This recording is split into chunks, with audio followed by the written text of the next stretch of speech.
They knocked as if the condo already belonged to them. The broker held a glossy folder with a photo of my sanctuary right on the cover, treating it like a sold product. But when he listed my parents as the sellers, the betrayal was not the worst part. I went cold at his justification that the county record showed it. I drove straight to the records office only to see a line that made the clerk pale.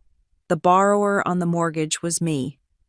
My name is Isla Simmons, and at 35 years old, I had finally learned that peace was not a location, but a fortress you had to defend. I was standing in the doorway of my oceanfront sanctuary in Tideglass Cove, a place that smelled of salt spray and old cedar, watching that peace evaporate in the span of a single heartbeat. It was 10 o'clock on a Tuesday morning. The knock had been sharp, authoritative, the kind of sound made by someone who did not expect to wait. When I opened the door, I did not find a neighbor returning a package or the building manager checking a leak. I found an invasion force. Standing on my welcome mat was a man in a navy suit that cost more than my first car. His teeth bleached to a blinding, unnatural white. Behind him stood two couples, dressed in the sort of casual luxury that screamed of country clubs and silent auctions. They were looking past me, peering over my shoulder into the living room, their eyes scanning the crown molding and the ocean view with the hungry calculation of vultures circling a fresh carcass. The man in the suit smiled, but it did not reach his eyes. It was a salesman's smile, practiced and vacant. He took a step forward, his polished loafer hovering over the threshold, assuming I would step back. That was his first mistake. "Private showing," he said, his voice smooth, carrying the distinct cadence of someone who was used to doors opening simply because he was standing in front of them. He spoke as if he were walking into his own living room, or perhaps a hotel room he had already paid for. "Come right in. Folks, the lighting this time of day is spectacular." I did not move. I planted my feet, my bare toes gripping the cool tile of the entryway. I was wearing oversized sweatpants and a coffee-stained t-shirt, hair thrown up in a messy bun, a stark contrast to the silk scarves and pressed linens standing in the hall. But this was my territory. "Excuse me," I said. My voice was low, devoid of the polite inflection women are raised to employ. "I think you have the wrong unit." The broker chuckled, a dismissive sound that grated against my nerves like sandpaper. He glanced at the glossy folder in his hand, then back at me with a look of patronizing patience. "No mistake. Sweetheart, we have an appointment. The seller's arranged for a private tour while the unit is unoccupied." He tried to step around me again. I shifted my weight, blocking the gap. "I am not sweetheart," I said, "and this unit is not unoccupied. I live here." The couples behind him shifted, exchanging confused glances. One of the women, a blonde with oversized sunglasses perched on her head, whispered something to her husband. The broker's smile faltered, just for a second, before he recovered his mask. He held up the folder, tapping the cover with a manicured finger. "Look, there might be a miscommunication with the scheduling, but I have the listing agreement right here.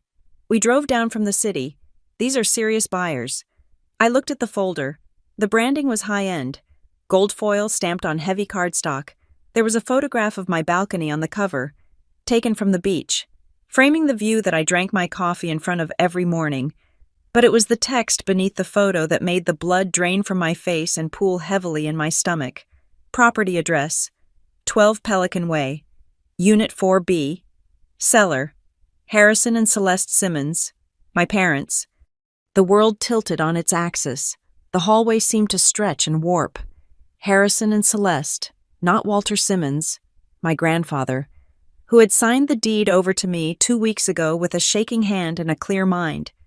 Harrison and Celeste, the people who believed control was the highest form of love, and that financial independence was a threat to family unity. I felt a physical blow, a punch to the gut that left me breathless, but I refused to show it. I looked up from the paper, locking eyes with the broker. He looked bored, expecting me to apologize and step aside. "Who gave you the lobby code?" I asked. The question came out sharp, cutting through his rehearsed charm. He sighed, checking his watch, a Rolex, gold, ostentatious. "Look, miss, we really need to get started. The owners gave us access. I asked you a question." I said, my voice rising just enough to echo off the hallway walls. "This is a secure building. Who gave you the code to the main entrance? And who gave you the code to the lockbox?" I glanced at the doorframe. There was no lockbox there. I stepped out into the hall, barefoot, and looked at the railing of the walkway. There, clamped tightly to the metal bar, was a gray lockbox I had not placed there. It sat like a tumor, alien and malignant. The broker looked annoyed now. He lowered the folder, his posture shifting from welcoming to confrontational. "Your mother," he said. "Celeste. She gave us the codes this morning. She said the tenant might still be moving things out, but that we could work around you." Tenant. The word hung in the air, heavy and insulting. They had reduced me to a squatter in my own home. They had erased my ownership with a phone call. "I am not a tenant," I said. "I am the owner. And you are trespassing." One of the buyers, a man in a pastel polo shirt, cleared his throat. He looked uncomfortable, but not in the way a decent person would be uncomfortable at intruding. He looked annoyed that his shopping trip was being interrupted by drama. "They said you might get emotional," the man said. The hallway went silent. I looked at him. I looked at his expensive shoes, his bored wife, and the arrogance radiating off him in waves. Emotional, the weaponized word used to discredit women, to invalidate anger, to dismiss facts. My parents had primed them. They had painted a picture of a hysterical daughter, a loose end to be tied up, a problem to be managed. They expected me to scream. They expected me to cry or to launch into a frantic explanation. They expected the unstable daughter Harrison and Celeste had warned them about. I gave them nothing. I stared at the man in the pastel polo until he looked away, shifting his weight from one foot to the other. I let the silence stretch, thick and suffocating. I let it become a physical weight on their shoulders. I did not blink. I did not fidget. I just stood there, a barrier of flesh and bone that refused to yield. The broker broke first. "Okay, look," he said, his voice losing its professional sheen. "We do not need a scene. We just need to do a quick walkthrough. 5 minutes. No," I said. I pulled my phone from the pocket of my sweatpants. I did not call the police. Not yet. I stepped forward, invading the broker's personal space, and raised the camera. "Hey, you cannot do that," he protested, shielding his face with the folder. I snapped a photo of him. I snapped a photo of the buyers, capturing their shocked expressions. I reached out and grabbed the folder before he could pull it away, snapping a clear, high-resolution image of the listing agreement on the cover. I captured the names, Harrison and Celeste Simmons. Then I walked to the railing and took a picture of the lockbox. I took a picture of the unit number on my door. I walked to the end of the hall and took a picture of the brass plaque that read, "Pelican Crown Residences." I was building a timeline. I was gathering evidence. The broker was red in the face now. "Give me that phone," he snapped, stepping toward me. I turned on him, and the look in my eyes must have been terrifying, because he stopped dead in his tracks. "Get out," I said. The broker scoffed, trying to regain control of the narrative. "You are making a mistake. The county record shows your parents as the owners. I checked it myself this morning. You are obstructing a legal sale. The county record." The phrase hit me harder than the sight of my parents' names. My grandfather had deeded the property to me. His lawyer, Mr. Corrigan, had confirmed it was recorded. I had held the paper in my hand. "What name is on the record?" I asked, my voice deadly calm. He sneered. "The same as always. Harrison and Celeste Simmons." He was lying, or he was wrong. Or something far more sinister had happened in the last 14 days. I stepped back into my apartment. I did not slam the door. Slamming the door is an admission of loss of control. It is an act of frustration. I was not frustrated. I was at war. I closed the door gently, with a soft, final click. I threw the deadbolt. I engaged the security latch. From the hallway, I heard the broker muttering, "Unbelievable. We will come back when she is gone. I will call Harrison." I leaned my back against the cool wood of the door, breathing in the silence of my apartment. My hands were shaking, not from fear, but from adrenaline. My heart was hammering against my ribs like a trapped bird. They had listed my home. They had given out codes. They had sent strangers to walk through my life as if I were a ghost. I looked at the coffee table where my grandfather's old leather suitcase sat. Inside was the envelope he had told me to open only if they tried something. I had hoped to never touch it. I had wanted to believe that for once. The wealth and status that consumed my parents would be enough for them, that they would let me have this one small corner of the world. But greed is not about need. It is about reach. I did not go to the balcony to cry. I did not pick up the phone to call my mother and demand an explanation. I knew exactly how that call would go. She would gaslight me. She would use her soft, soothing voice to tell me I was confused, that I did not understand the complexities of finance, that they were doing this for my own good. She would twist reality until I apologized for existing. Not today. I walked into the bedroom and stripped off the sweatpants. I put on a pair of dark jeans, a white silk blouse, and a blazer. I brushed my hair back and tied it tight. I put on shoes that made a distinct sound when I walked. I needed to feel solid. I needed to feel formidable. I grabbed my keys and my purse. I took the folder of documents I kept on the desk, the ones Grandpa had given me. I did not know if they were still valid, but they were my ammunition. I bypassed the elevator. I did not want to run into the vultures in the lobby.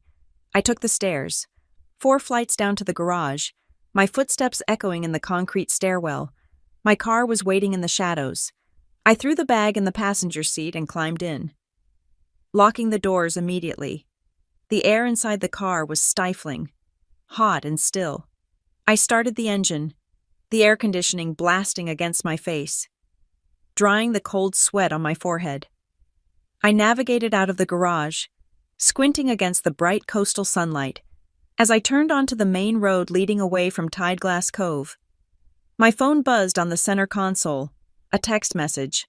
I knew who it was before I looked. I could feel the invisible string that connected me to her, the line she yanked whenever she felt me drifting out of her orbit.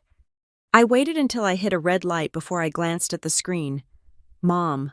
The preview message was short, but it carried the weight of 35 years of manipulation. Don't make this ugly. This is for the family. I stared at the words, for the family. That universal shield used to justify every trespass, every cruelty, every stolen moment of autonomy. For the family meant for them. It always had. I did not reply.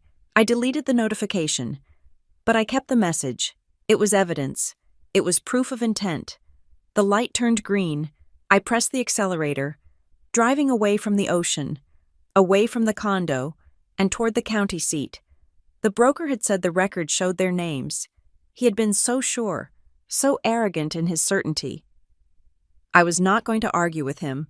I was not going to argue with my mother. I was going to the source. I was going to the Mariner County Recorder's office, where the truth was etched in digital timestamps and scanned signatures. If they wanted a war, they would get one. But I would not fight it in the living room with screaming matches and tears. I would fight it in the archives. I would fight it with paper. I gripped the steering wheel, my knuckles white again. The road ahead was long, and I had a feeling that what I would find at the end of it would be worse than a rude broker. But I was Isla Simmons. I was Walter Simmons' granddaughter, and I was done being the tenant in my own life. As the highway markers blurred into a continuous gray line on my left, my mind drifted away from the panic of the morning and settled on the quiet, dust-mote stillness of a law office exactly 2 weeks ago. The contrast between that day and this one was sharp enough to cut glass. Today was loud, filled with the intrusion of polished shoes and entitlement. That Tuesday had been silent, smelling of lemon wood polish and old paper, the kind of silence that usually precedes a shifting of tectonic plates. I was sitting across from Mr. Corrigan, my grandfather's attorney. He was a man who looked as if he had been carved out of the same mahogany as his desk. Solid and unmoving, he did not offer me coffee. He did not ask how my job was going or comment on the weather. He simply slid a single document across the green blotter. "It is recorded," he had said. "It is yours." There was no fanfare. There were no balloons, no ribbon-cutting ceremony, and crucially, no family meeting. That was exactly how Grandpa Walter had wanted it. Walter Simmons had been a man of few words, but massive intent. He had spent the last decade of his life watching his son, my father Harrison, and his daughter-in-law, Celeste, operate. He had watched them the way a seasoned captain watches a storm front. With a healthy respect for the damage they could cause, and a grim determination to batten down the hatches. He knew them better than they knew themselves. He knew that if he had announced his intention to give me the beach condo while he was still alive, or even in a will read aloud to the group, the room would have exploded.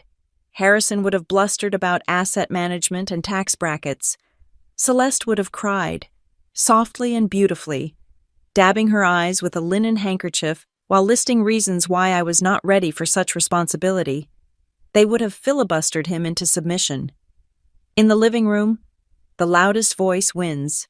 In the living room, the person who is willing to make the biggest scene controls the narrative.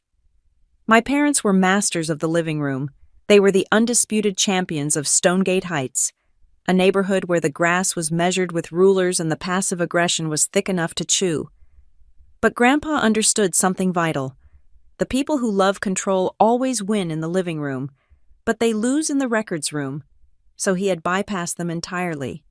He had transferred the title to me quietly, legally, and irreversibly while he was still breathing. He denied them the performance. He denied them the argument. I picked up the deed that day in Mr. Corrigan's office, feeling the weight of the paper. It felt heavier than a few sheets of wood pulp should feel. It felt like freedom. It felt like a shield. Mr. Corrigan had watched me over the rim of his spectacles. Walter was very specific. He had told me, "He said to tell you that possession is 9/10 of the law, but the other 1/10 is the only part that holds up in court. Keep your paperwork clean." Isla. I had nodded. Tucking the deed into my bag, I thought I understood. I thought the battle was over before it had even begun. I was naive. My parents, Harrison and Celeste, did not operate in the realm of direct confrontation if they could avoid it. They operated in the realm of aggressive benevolence. They did not steal. They managed. They did not control. They guided. They were the benevolent dictators of our family, ruling from their pristine fortress in Stonegate Heights, where every problem could be solved with a check, a lawyer, or a soft, disappointed voice. I remembered the dinner we had 3 days after Mr. Corrigan gave me the deed. I had not told them yet. I wanted to hold the secret close for just a little while longer, to savor the ownership before they tried to stain it, but somehow, they knew. Information in our family flowed upstream to them like water to the ocean. Perhaps a neighbor had seen me moving boxes. Perhaps they had their own spies. We were sitting at their dining table, a slab of marble so cold it numbed your forearms. Celeste was picking at a salad that cost more than my weekly grocery budget. She looked up at me, her eyes crinkling in that specific way that everyone else thought was warm but I knew was assessing. "So," she had said, her voice light, airy, like a flute playing a melody you could not quite catch. "We hear you are spending time at the Cove." I had frozen, my fork halfway to my mouth. I had said, "Grandpa left it to me." I waited for the explosion. I waited for Harrison to slam his hand on the table. Instead, Celeste just smiled. It was her cute smile. It was the smile she used when I was 6 years old and tried to bake cookies, resulting in a flour-covered kitchen. It was a smile of indulgent pity. It was a smile that said, "Oh, look at you, trying to be a grown-up. How adorable. That is wonderful. Sweetie," she had said, "truly, we were worried about that place sitting empty. It needs so much work." Harrison had chimed in then, pouring himself a glass of wine. "It is a big responsibility. Isla, property taxes in Mariner County are a nightmare. The homeowners association fees alone are enough to bankrupt a normal income. I have it covered," I had said, trying to keep my voice steady. I have savings. Celeste had laughed. It was a tinkling, gentle sound. Oh, stop. You do not have to pretend with us. We know how things are. Look, we will handle the taxes and the HOA for you. You just enjoy the beach. You won't have to think about the boring stuff. There it was, the trap. It sounded like generosity. To an outsider, it would look like saints helping their struggling daughter. But I spoke the language of Harrison and Celeste. I knew the translation. We will handle the taxes meant we will pay the bills. So your name is just a formality. You won't have to think meant give us the keys and go play in the sand while the adults talk. If they paid the bills, they owned the leverage. If they handled the administration, they controlled the asset. It was a soft coup. They were trying to annex my property through administrative kindness. No, I had said, thank you, but I want to learn. I will handle it. The air in the dining room had dropped 10 degrees. Harrison's jaw had tightened. Just a fraction. Celeste's smile had become fixed, like a porcelain mask. Well, she had said, stabbing a cherry tomato, do not come crying to us when the county sends a lien letter. We are just trying to help you. Isla, you are always so defensive. I had spent the last 2 weeks playing the part of the good, grateful daughter. I did not brag about the condo. I did not post photos on social media. I went down to Tideglass Cove only on weekends, keeping a low profile, trying to breathe in the salt air and exhale the lifetime of suffocation. But I remembered Grandpa's voice. We had been sitting on that very balcony 6 months ago, watching the sun bleed into the Pacific. He was already sick then, his breathing raspy, but his eyes were sharp. Isla. He had wheezed. If they come screaming, you walk away. But if they come smiling, check the paper.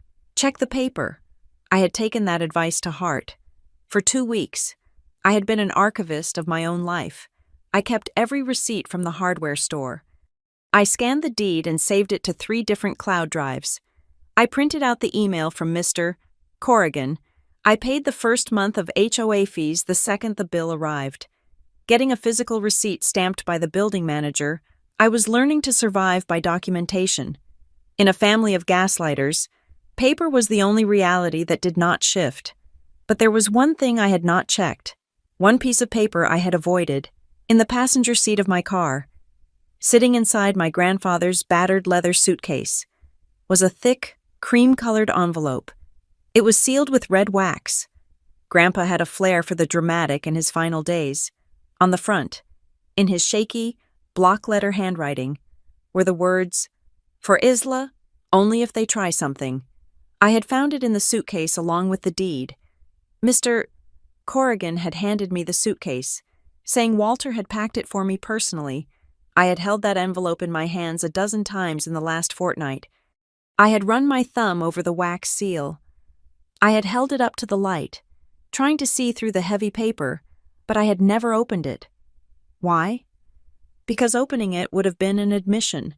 Opening it would have meant admitting that Grandpa was right about his own son. It would have meant admitting that my parents were not just overbearing, but actively predatory. It would have meant accepting that the family my mother texted me about was a lie. I wanted to be wrong. God. I wanted to be wrong. I wanted to believe that despite the manipulation, despite the control, they loved me enough to let me have this one thing. I wanted to believe that the something Grandpa warned about was just paranoia from an old man who had seen too much. I wanted to believe that if I was good, if I was quiet, if I played by their rules, they would let me be. So I left the envelope sealed. I treated it like a radioactive isotope. As long as it was closed, the nuclear war hadn't started. As long as it was closed, we were just a normal, slightly dysfunctional family working through a transition. But then came the knock. Then came the broker with his white teeth and his folder. Then came the words, seller. Harrison and Celeste Simmons. They had come smiling. Just as Grandpa predicted, the broker had smiled. My mother had smiled when she offered to pay the taxes. They had smiled right up until the moment they sold my house out from under me. I gripped the steering wheel harder, the leather biting into my palms. The naivety of the last 2 weeks burned in my throat like bile. I had been playing a game of house while they were playing a game of chess.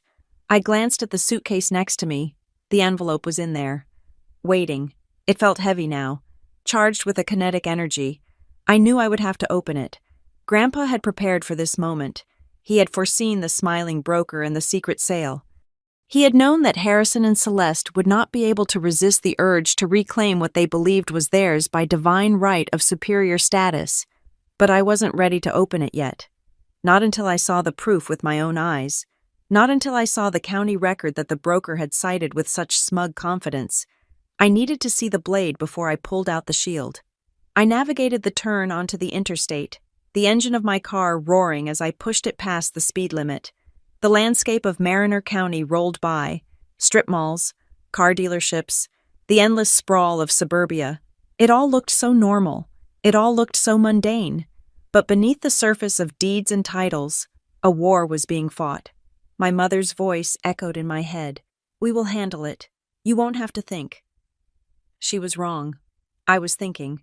I was thinking about every slight, every criticism, every time they had made me feel small so they could feel big. And I was thinking about Grandpa Walter, sitting in his chair, watching the ocean, knowing that one day I would be driving this road, racing against a timeline I didn't even know existed. He had given me the condo, yes, but that wasn't the real gift. The real gift was the warning. The real gift was the knowledge that love in the Simmons family was conditional, but a recorded deed was absolute. I checked my rearview mirror. No one was following me, but I felt pursued. I felt the shadow of Stonegate Heights stretching out to grab my bumper. I reached over and placed my hand on the suitcase. The leather was cool. "I am coming." "Grandpa," I thought, and this time, I am checking the paper. The sign for the county government center appeared on the right. I signaled, cutting across 2 lanes of traffic with a recklessness that would have made my mother faint. I didn't care. The time for being the good daughter was over. The time for the cute smile was dead. I was about to walk into the room where the loud voices lost and the paper won, and I prayed, with every fiber of my being, that Grandpa's definition of winning was still valid in a world where my parents could sell a house they did not own. The Mariner County Recorder's Office was designed to strip away emotion. It was a windowless room in the basement of the government center, illuminated by banks of aggressive fluorescent lights that hummed with a low, headache-inducing frequency. The floor was speckled linoleum. The counters were beige laminate, and the air smelled of ozone and cheap coffee. This was where passion died and data ruled. Here, legacy was reduced to instrument numbers, and ownership was nothing more than a timestamp on a server. I pulled a paper ticket from the red dispenser near the door, a 42. There were 3 other people in the waiting area. A young couple holding hands, likely closing on their first home, and a man in dusty work boots clutching a roll of blueprints. They looked hopeful. I felt like I was walking to the gallows, or perhaps to the executioner's block to swing the axe myself, when the LED board flashed my number. I walked to Station 4. The clerk was a woman in her 50s with reading glasses perched on the end of her nose and a name tag that read, Patricia. She did not look up immediately. She finished typing a long string of numbers, hit enter with a decisive clack, and then turned her gaze to me. "Help you?" she asked. I placed my hands flat on the counter to stop them from trembling. "I need to pull the official title record for a property." I said, "I want to see the complete chain of title for the last 30 days. Patricia sighed, reaching for a notepad. Address or parcel ID? I had the assessor's parcel number memorized. It was the first thing I had learned when Grandpa gave me the deed. 104-229-018. She typed it in. The keyboard sounded like gunshots in the quiet room. I reached into my bag and pulled out the original grant deed Mr. Corrigan had given me. I laid it on the counter, the blue cover sheet facing up. "I am the owner," I said, more to reassure myself than her. "My grandfather transferred it to me 2 weeks ago." Patricia didn't look at my paper. Her eyes were scanning the monitor, darting left and right. She hummed a non-committal sound. "Okay, I see the transfer from Walter Simmons to Isla Simmons. Recording date, January 9th, instrument number 2024-009855. That matches. I let out a breath I didn't know I was holding. Okay, so the broker was lying. The record was clean, but then Patricia stopped. Her fingers froze over the keys. She leaned in closer to the screen, squinting. She scrolled down, then scrolled back up. She took off her glasses, wiped them on her cardigan, and put them back on. "That is odd," she muttered. "What?" I asked. The blood in my veins turned to ice water. "What is odd?"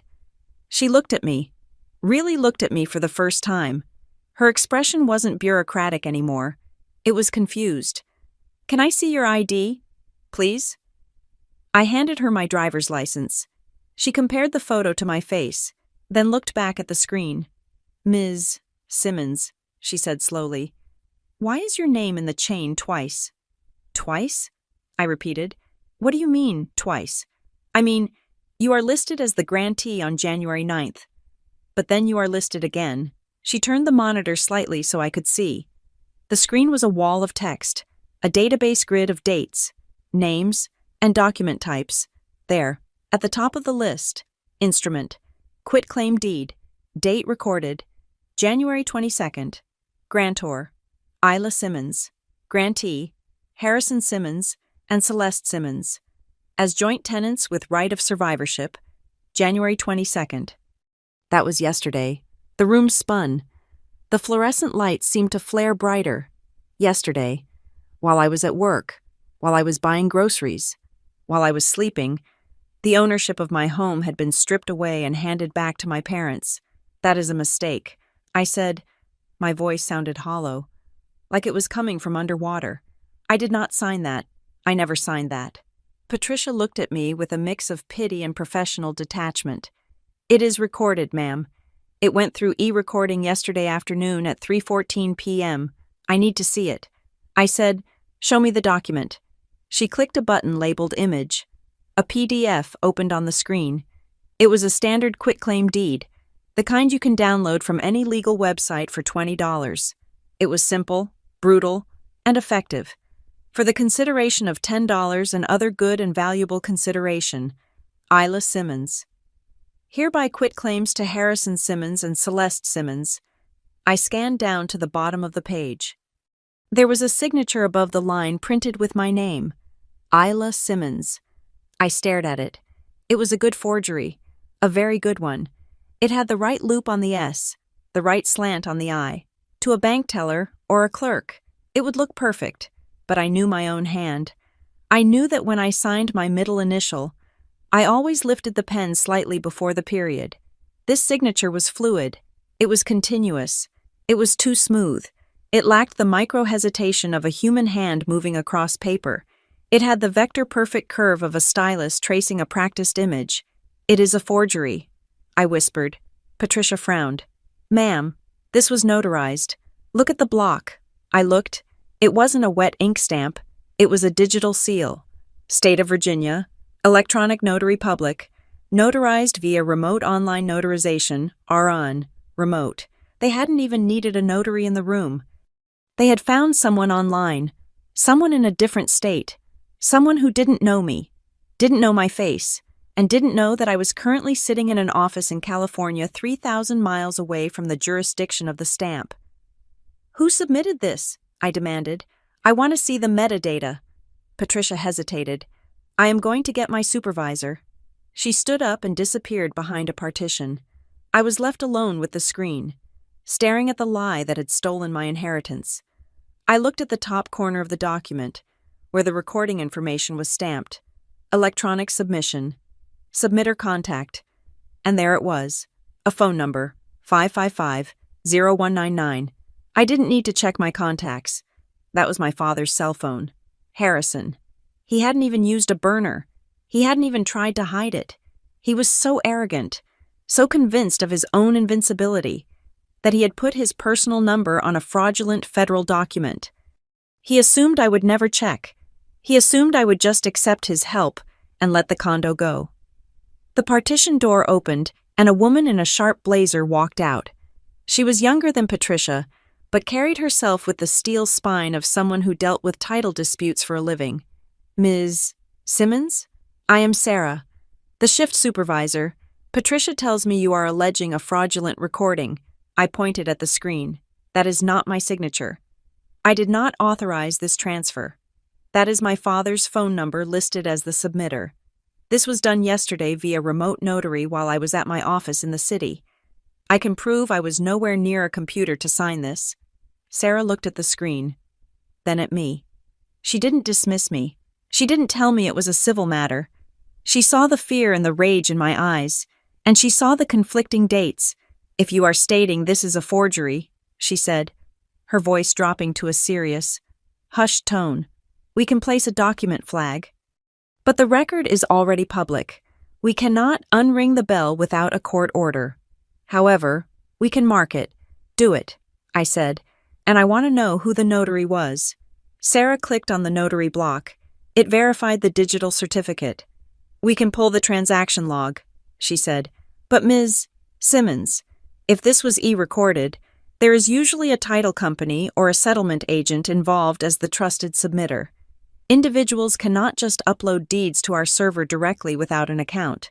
She scrolled to the very bottom of the metadata window. Authorized filer.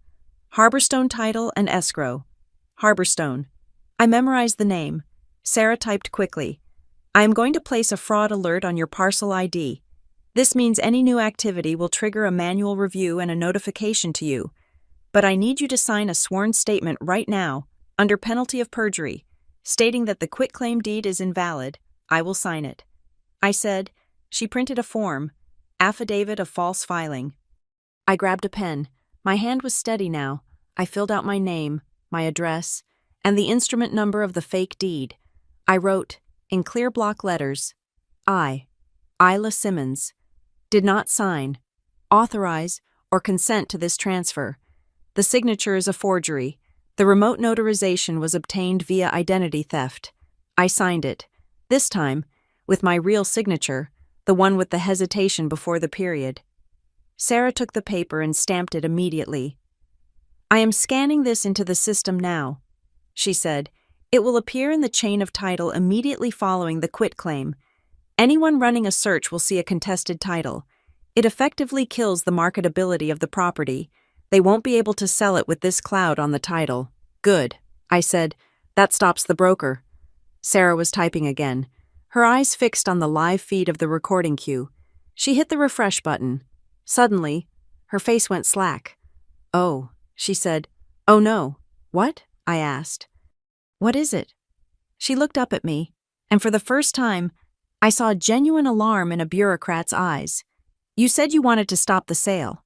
She said, but Ms. Simmons, they aren't just selling it. She turned the screen back to me. A new line had appeared in the pending queue. It was highlighted in yellow, meaning it had been submitted but not yet indexed. It was sitting in the buffer, seconds away from becoming permanent. Instrument type, deed of trust, borrower, Isla Simmons, lender, Cobalt Shore Holdings, LLC, amount, $450,000. I stared at the numbers. $450,000. They weren't just taking the condo back, they were taking out a loan against it. But the name, why does it say the borrower is me? I asked, my voice rising. If they transferred the title to themselves yesterday, why am I the borrower on a loan today? Sarah scanned the pending file. Because, she said, her voice tight, this deed of trust is backdated. Or rather, it is attached to the chain before the quitclaim. No, wait. She clicked open the pending document. It is a cash-out refinance, she said. But look at the signature block. It is being signed by Harrison Simmons. She pointed to a small line of text under his signature. As attorney in fact for Isla Simmons. Attorney in fact. That meant power of attorney. They were claiming they had my power of attorney. They were claiming I had given them the legal right to sign my name, to borrow $500,000 of debt in my name, and encumber the property. They were loading the condo with debt in my name, and then stealing the title. If they sold it, they kept the cash. If they didn't sell it, I was left with a $450,000 mortgage I never asked for. This was not just theft. This was financial assassination. "Stop it," I said. "You have to stop it. It is pending. It hasn't recorded yet." Sarah's fingers flew across the keyboard. "I am trying," she said. "The fraud alert is active. The system should catch it." She hit a command key. "Stop recording." The screen flashed red. "Error. Batch processing. It is in a batch," she said. "It is grouped with other documents from the title company. If I pull it, I pull the whole batch." "Pull it," I snapped. "Pull the whole damn thing." She hit the key again. Override. "Supervisor authorization. S. Ramirez." The yellow line on the screen blinked once, twice, then it turned gray. "Status, rejected. Manual hold." The room fell silent again, save for the hum of the hard drives. Sarah exhaled, slumping slightly in her chair. "We caught it," she said. "By maybe 30 seconds. It is in the rejection queue. But Ms. Simmons," she looked at me gravely, "someone is trying to close this loan right now.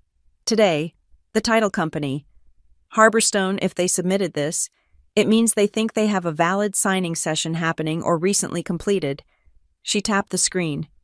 "And if they are using a power of attorney," she trailed off, "you need to call the police, and you need to call that title company. Because whoever is doing this is not stopping at the deed. They are trying to liquidate the equity before you can scream." I looked at the rejected file. $450,000. They were going to bury me. My parents were going to cash out my inheritance, leave me with the debt, and smile while they did it. I grabbed my phone. My hands were cold, but my mind was on fire. "I need a copy of that pending file." I said, "I need the metadata. I need to know who the escrow officer is." Sarah hit print. "Here," she said. "It includes the IP address of the submitter." I looked at the paper. Submitter IP. 67.142.90.11. Location, Stonegate Heights. It was the house, my childhood home. The IP address was coming from the router in my parents' study. They were doing it from the desk where I used to do my homework. I looked at Sarah. "Thank you," I said. She nodded. "Go get them." I turned and walked out of the recorder's office. I didn't feel like a victim anymore. Victims cry. Victims ask why. I knew why. Greed, control, the absolute inability to let me have anything that wasn't filtered through their hands. I walked out into the bright, blinding sun of the parking lot. I had the deed. I had the fraud affidavit. I had the rejected mortgage attempt. I was not going to call my mother. I was done talking. I was going to the police station, and then I was going to burn their perfect little world to the ground. One piece of paper at a time. The screen in front of Sarah, the supervisor, was a battlefield map where the casualties were measured in dollars and the ammunition was data. The stop recording command had worked, but the system had already digested the attempt. It sat there in the digital purgatory of the rejection queue, a ghost of a transaction that had tried to ruin my life less than 60 seconds ago. "Look at this," Sarah said, her voice dropping to the hushed tone of someone witnessing a crime in progress. The hold caught it, but the logs are generating a trail. They tried to push it through as a rush recording. She clicked on the line item labeled Deed of Trust. I leaned in, the laminate counter pressing hard against my ribs. I needed to see it. I needed to see the structure of the trap. The document expanded. It was a standard California deed of trust, the kind used to secure a mortgage, but the fields were filled with information that made my vision blur. Borrower, Isla Simmons, a single woman. Lender, Cobalt Shore Holdings, LLC. Principal amount, $450,000. $450,000. My heart didn't just sink. It slammed against the bottom of my stomach like a stone dropped down a well. It was a physical blow. I felt the air leave my lungs. They weren't just taking the condo back. If they had just transferred the title to themselves, that would have been simple theft. That would have been greed. This was destruction. They were taking out a massive cash-out loan against the property in my name. They were going to strip the equity out of the condo, pocket the $500,000, and leave me holding the debt. The borrower line didn't say Harrison, It didn't say Celeste. It said Isla. If this had gone through, I would have been legally responsible for paying back $450,000, and when I inevitably couldn't pay it, the lender would foreclose, ruining my credit, seizing the assets, and leaving me bankrupt. They were willing to burn my financial future to the ground just to get liquid cash. Scroll down, I said. My voice was unrecognizable. It sounded like grinding stones. Show me the ID. Sarah clicked the attachment tab. For a remote online notarization to be valid, the signer has to present government-issued identification. The system captures a high-resolution image of the front and back. The image loaded. It was a California driver's license. It had my name. It had my date of birth. But the photo I stared at the face on the screen, it was me. But it was a younger, softer version of me. My hair was shorter, chopped in a bob I hadn't worn since I was 27. I looked at the issue date on the digital scan. Issued, May 12, 2018. I remembered that license. I had lost it during a family vacation to Lake Tahoe 5 years ago. I had turned my purse inside out looking for it. My mother had been there, helping me look, making tisk-tisk noises about my carelessness. You really need to be more organized. Isla, we will check the rental car. They had found it. They had found it, and they had kept it. They hadn't returned it to me. They had filed it away in their fireproof safe in Stonegate Heights, along with my birth certificate and my social security card, waiting for a day when they might need to become me. This is expired, I said, pointing at the screen. That license expired 2 years ago. Sarah squinted. No, look at the expiration date in the system data. They manually overrode the OCR red. The notary flagged it as valid per visual inspection. It was a coordinated attack. They had the old ID to flash at the camera, and a corrupt or negligent notary to approve it. I pulled my phone from my pocket.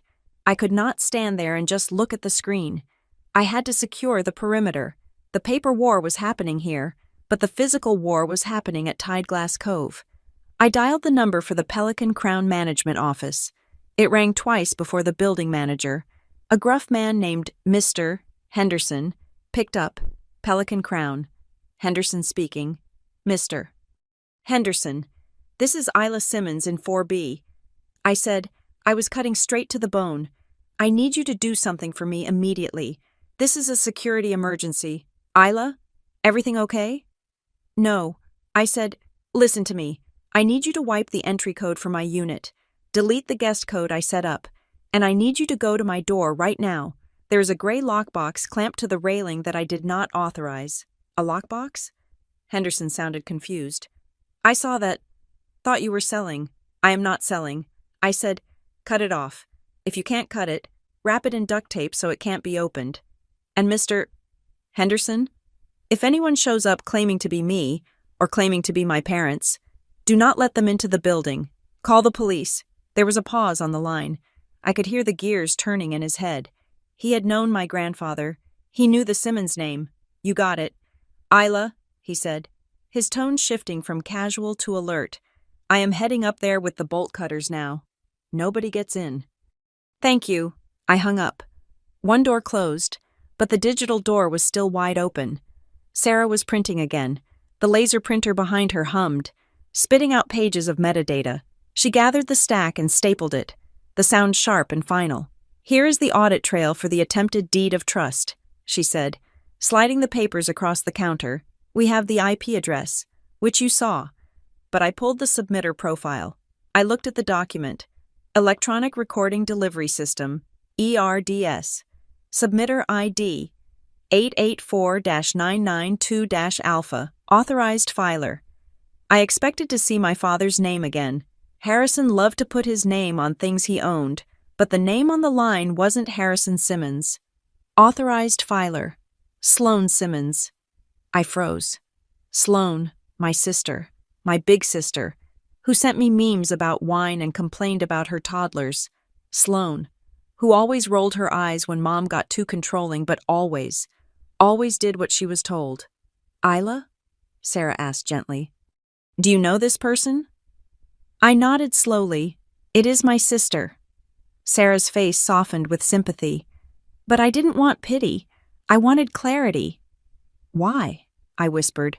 Why would Sloane do this? She didn't need the money. Her husband was a surgeon. They lived in a sprawling house 3 streets over from my parents. Sloane had never been malicious.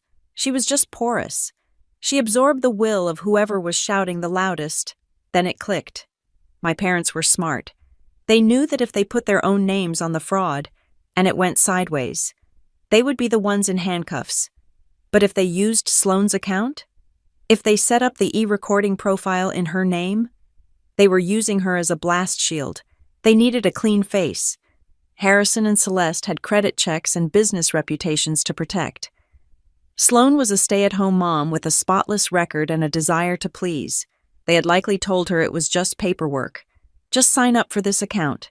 Sweetie, it helps us manage the estate tax. You know how complicated it gets. And Sloane, conditioned from birth to never question the financial wisdom of Harrison Simmons, had handed over her identity just like I had handed over my agency for 30 years. Isla, Sarah said, interrupting my spiral.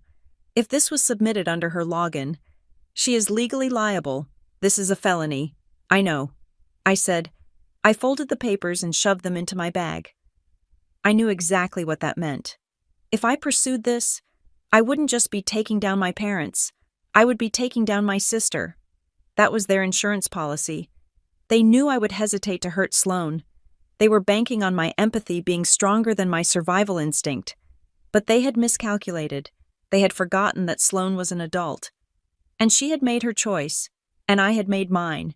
I need to go. I said to Sarah, keep the fraud alert active.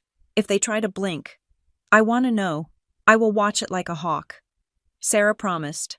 Good luck. I turned and walked out of the recorder's office, the automatic doors sliding open to hit me with the humid heat of the afternoon. The parking lot was blindingly bright. I made it to my car, threw the bag on the passenger seat, and locked the doors. I felt exposed, as if there were eyes in the dashboard, eyes in the rearview mirror. I looked at the leather suitcase again. It was time. I reached for the cream-colored envelope with the red wax seal. For Isla. Only if they try something. My hands were shaking as I broke the seal. The wax snapped with a dry crack, a sound that felt irreverent, like breaking a bone. I pulled out the contents. There were 3 sheets of paper. The first was a handwritten note on Grandpa's personal stationery. The ink was blue, the handwriting spidery but forceful. Isla, if you are reading this, they have done what I feared. They have tried to take what is yours. Do not be surprised. They are scorpions. Stinging is in their nature. Do not hate them for it, but do not let them sting you twice. I have prepared for their favorite tricks. Harrison loves a power of attorney. He believes he owns you, so he believes he can sign for you. He is wrong. Enclosed is a document I had drafted 6 months ago. I need you to sign it. Date it for today, and record it immediately. It is a blanket revocation. Also, call Miles Corrigan, but if Miles is unavailable, or if this gets ugly in court, and it will, you need a litigator who isn't polite. Go to the firm of Sterling Vance. Ask for the senior partner. I have already paid the retainer. Fight, little bird. The house is just wood and stone. Your freedom is the prize. Granddad. I wiped a hot tear from my cheek. He had known. He had paid a retainer. He had been fighting for me from the grave. I looked at the second document. Revocation of power of attorney. I, Isla Simmons, hereby revoke, cancel, and annul any and all powers of attorney, unrecorded or recorded, previously granted by me to Harrison Simmons, Celeste Simmons, or any other agent, effective immediately. It was a nuclear bomb for their legal strategy. If they were using a forged POA or an old POA I had signed when I was 18 and foolish, this document killed it. If I recorded this today, the timestamp would prove that at the moment they tried to close that loan, they had no authority. I looked at the third paper. It was a card for the law firm. Sterling Vance, a name I knew. They were the sharks of the county. They were the lawyers you hired when you didn't want a settlement. You wanted a surrender. I checked the dashboard clock. 1:45 p.m. The title company. Harborstone. Closed at 5. But wire transfer deadlines usually cut off around 3 or 4. If they were trying to fund this loan today, they were in the final stretch. They had the forged deed. They had the fake POA. They had the compliant notary. They had the clean submitter in Sloan. They were probably popping champagne in Stonegate Heights right now, thinking the glitch with the recording was just a minor hiccup. They didn't know I was sitting in a Honda Civic 5 miles away with the weapon that would sever their puppet strings. I grabbed a pen from the center console. I signed the revocation of power of attorney against the dashboard. My pen tearing slightly through the paper I pressed so hard. I didn't have time to drive to Sterling Vance yet. I had to finish the job here first. I opened the car door. The heat hit me again. But this time it felt like fuel. I wasn't just going to block the sale. I was going to record this revocation, and then I was going to make a phone call that would turn their private showing into a public crime scene. I looked at the phone number for Harborstone Title Escrow on the printout Sarah had given me.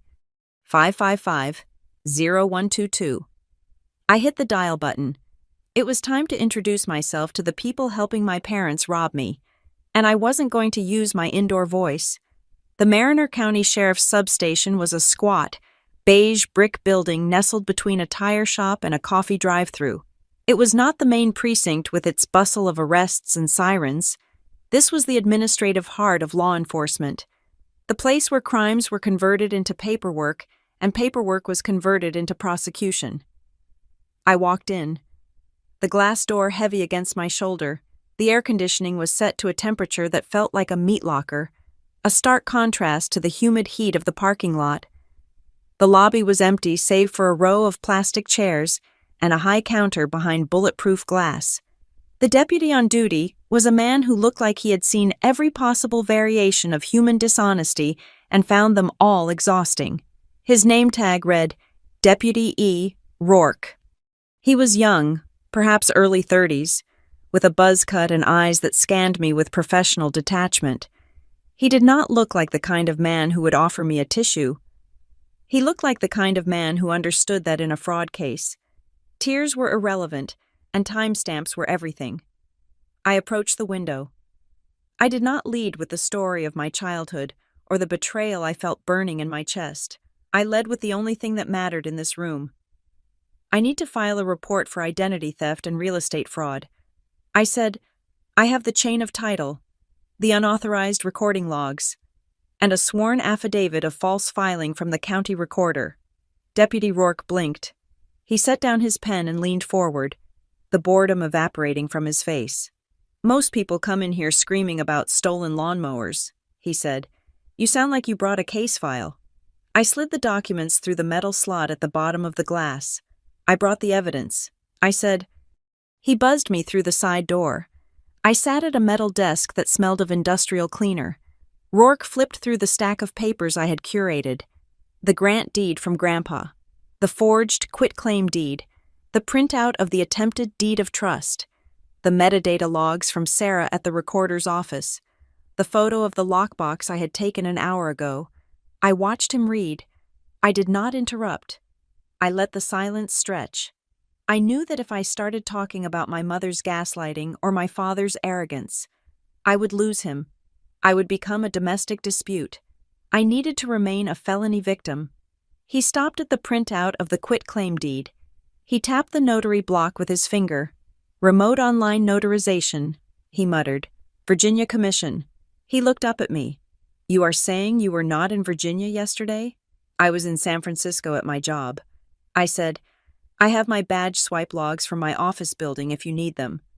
I was nowhere near a computer at 3:14 in the afternoon. Rourke nodded. He looked at the next page. The attempted mortgage.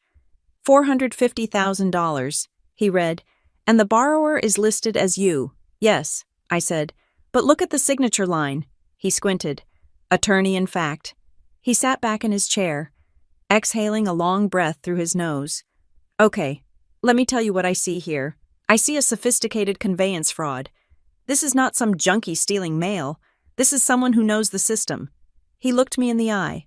Who is the suspect? I hesitated for only a fraction of a second. Harrison and Celeste Simmons. I said, my parents, and potentially my sister. Sloane Simmons, whose account was used for the submission. Rourke did not flinch. He did not say, "Oh, surely it is a misunderstanding." He wrote down their names in his notebook. "Okay," he said. "Here's the good news. You see this Ron stamp? The remote online notarization?" I nodded. "That is your oxygen," he said. "In the old days, if your dad forged your signature on a paper deed and got a crooked notary friend to stamp it in a back room, it would be your word against theirs. We would need handwriting experts. It would be a mess." He tapped the paper again, but with Ron. "Everything is recorded, by law. The entire audio-video session of the signing has to be archived for 10 years. If they signed this yesterday, there is a video of them doing it. There is a video of someone holding up an ID that claims to be you." I felt a rush of relief so intense it made me dizzy. A video. Grandpa had been right about the paper, but technology had given me something even better. It had given me a movie of the crime. "If there is a video," I said, "then we can see who pretended to be me." "Exactly," Rourke said, "and we can see who was in the room with them." He turned to his computer. "I need to get a preservation request out immediately." These third-party notary platforms are usually compliant, but we do not want the account holder, your sister, logging in and trying to delete the session. He began typing, his fingers moving fast. "I am sending a formal demand to the platform listed here. I am requesting the video, the transaction log, the credential analysis, and the IP audit trail." He paused. "You mentioned an ID." I pulled out the printout Sarah had given me. The scan of the expired license. "They used my old license." I said, "It expired 2 years ago. I lost it on a family trip. My parents, they kept it. For safekeeping." They said. Rourke looked at the image. "Identity theft requires intent." He said, "Keeping an old ID is weird. Using it to secure a $500,000 loan is a felony." He hit print on his preservation request. He stood up and walked to the printer. Grabbing the sheet while it was still warm, "I am going to fax this and email it to their legal compliance department right now." He said, "This freezes the evidence. If anyone tries to scrub that server, it becomes a federal obstruction charge." He sat back down and looked at the pending deed of trust again, the one Sarah had managed to reject. "This is the part that worries me," he said, tapping the attorney-in-fact line. "Why?" I asked. "We stopped it. We stopped this specific transaction," Rourke corrected. "But look at the structure. They did not just try to sell the condo. Selling it gets them cash. Sure, but taking out a loan against it?" He leaned in, his voice dropping. "If they sell the condo, the money goes into escrow and then to the seller. It takes time. There are checks. But a cash-out refinance? That money gets wired directly to the borrower. Me." I said, "No," Rourke said. "To the account designated by the borrower. If they have a power of attorney that allows them to bank for you, they could have directed those funds into any account they control. They wanted the $450,000 liquid today, and because the loan is in your name, the debt stays with you." I stared at him. I had thought they were stealing the asset. Rourke was telling me they were stealing my future. "If that loan had closed," he continued, "and they walked away with the cash, you would be left with a mortgage on a property you legally didn't even own anymore because of the quitclaim. You would have the debt, and they would have the title. It is a double tap." I felt cold deep in my marrow. This wasn't just greed. This was an attempt to cripple me. They wanted to strip me of the property Grandpa gave me, and in the process, shackle me to them forever. If I had $500,000 in debt, I would have to crawl back to them. I would have to beg. That is why I need to record the revocation. I said, my voice shaking slightly. "I have a revocation of power of attorney in the car. Get it recorded," Rourke said. "Today. Do not wait for 5 o'clock." He finished typing up the incident report. He printed out a small card with a number on it. Case number, MC 2400911. "This is your shield," he said, handing it to me. If the broker calls, give him this number. If the bank calls, give them this number. If your parents show up at your door, you call 911 and you read this number to the dispatcher. It tells them there is an active fraud investigation. It changes the priority of the call. Thank you. Deputy, I said. I stood up, my legs feeling heavy but stable. One more thing, Rourke said. He wasn't looking at his screen anymore. He was looking at me. These people, they are your family. That makes this dangerous. Strangers rob you and run. Family robs you and stays for dinner. They will try to talk you out of this. They will try to make you feel crazy. He pointed to the stack of evidence. Trust the audit trail, he said. The timestamps do not care who your father is. The video log does not care about your mother's feelings. Stick to the logs. I nodded. I understand. I walked out of the substation. The sun was starting to dip lower in the sky, casting long shadows across the asphalt. I felt different than I had when I walked in. I wasn't just Isla anymore. I was case number MC 2400911. I had the state of California behind me. I reached for my car door handle, and my phone buzzed in my bag. Then it buzzed again, and again, a rapid-fire staccato of vibration that sounded like an angry insect. I pulled it out. Missed call. Mom, 3. Missed call. Dad, 2. And a string of text messages. The fraud alert had hit them. The rejection of the deed had triggered a notification to the submitter. I opened the messages. Dad. Isla, call me immediately. There is a clerical error with the county. We need to fix this before 5. Dad. Pick up the phone. You are making a scene. Mom. Isla. Honey, please answer. The title company is confused. We are just trying to protect your assets. Why are you doing this? Mom. Don't be stubborn. This is for your own good. I scrolled past them. I did not feel the urge to reply. I did not feel the guilt that usually choked me when I ignored them.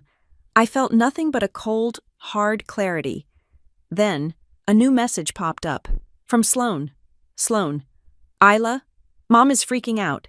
She says you're having a breakdown and blocked a transaction. Dad is yelling at someone on the phone about a hold. What is going on? What is Mom talking about? I looked at the message.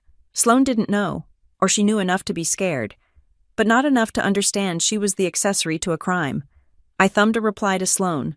I kept it short. I kept it factual. Me. Do not sign anything else. Sloan. Do not log into any accounts they tell you to. I just left the sheriff's station. It is a fraud investigation. I hit send. I watched the delivered receipt appear. Then I threw the phone onto the passenger seat. Let it buzz. Let them panic.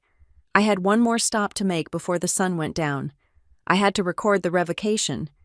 And then I had a date with a title company that thought they could sell my house without me noticing. I started the engine. The audit trail was my roadmap, and I was going to follow it all the way to the end. I stood in the parking lot of the sheriff's substation, the heat radiating off the asphalt, my phone burning a hole in my hand. I looked at the number for Harborstone Title and Escrow again.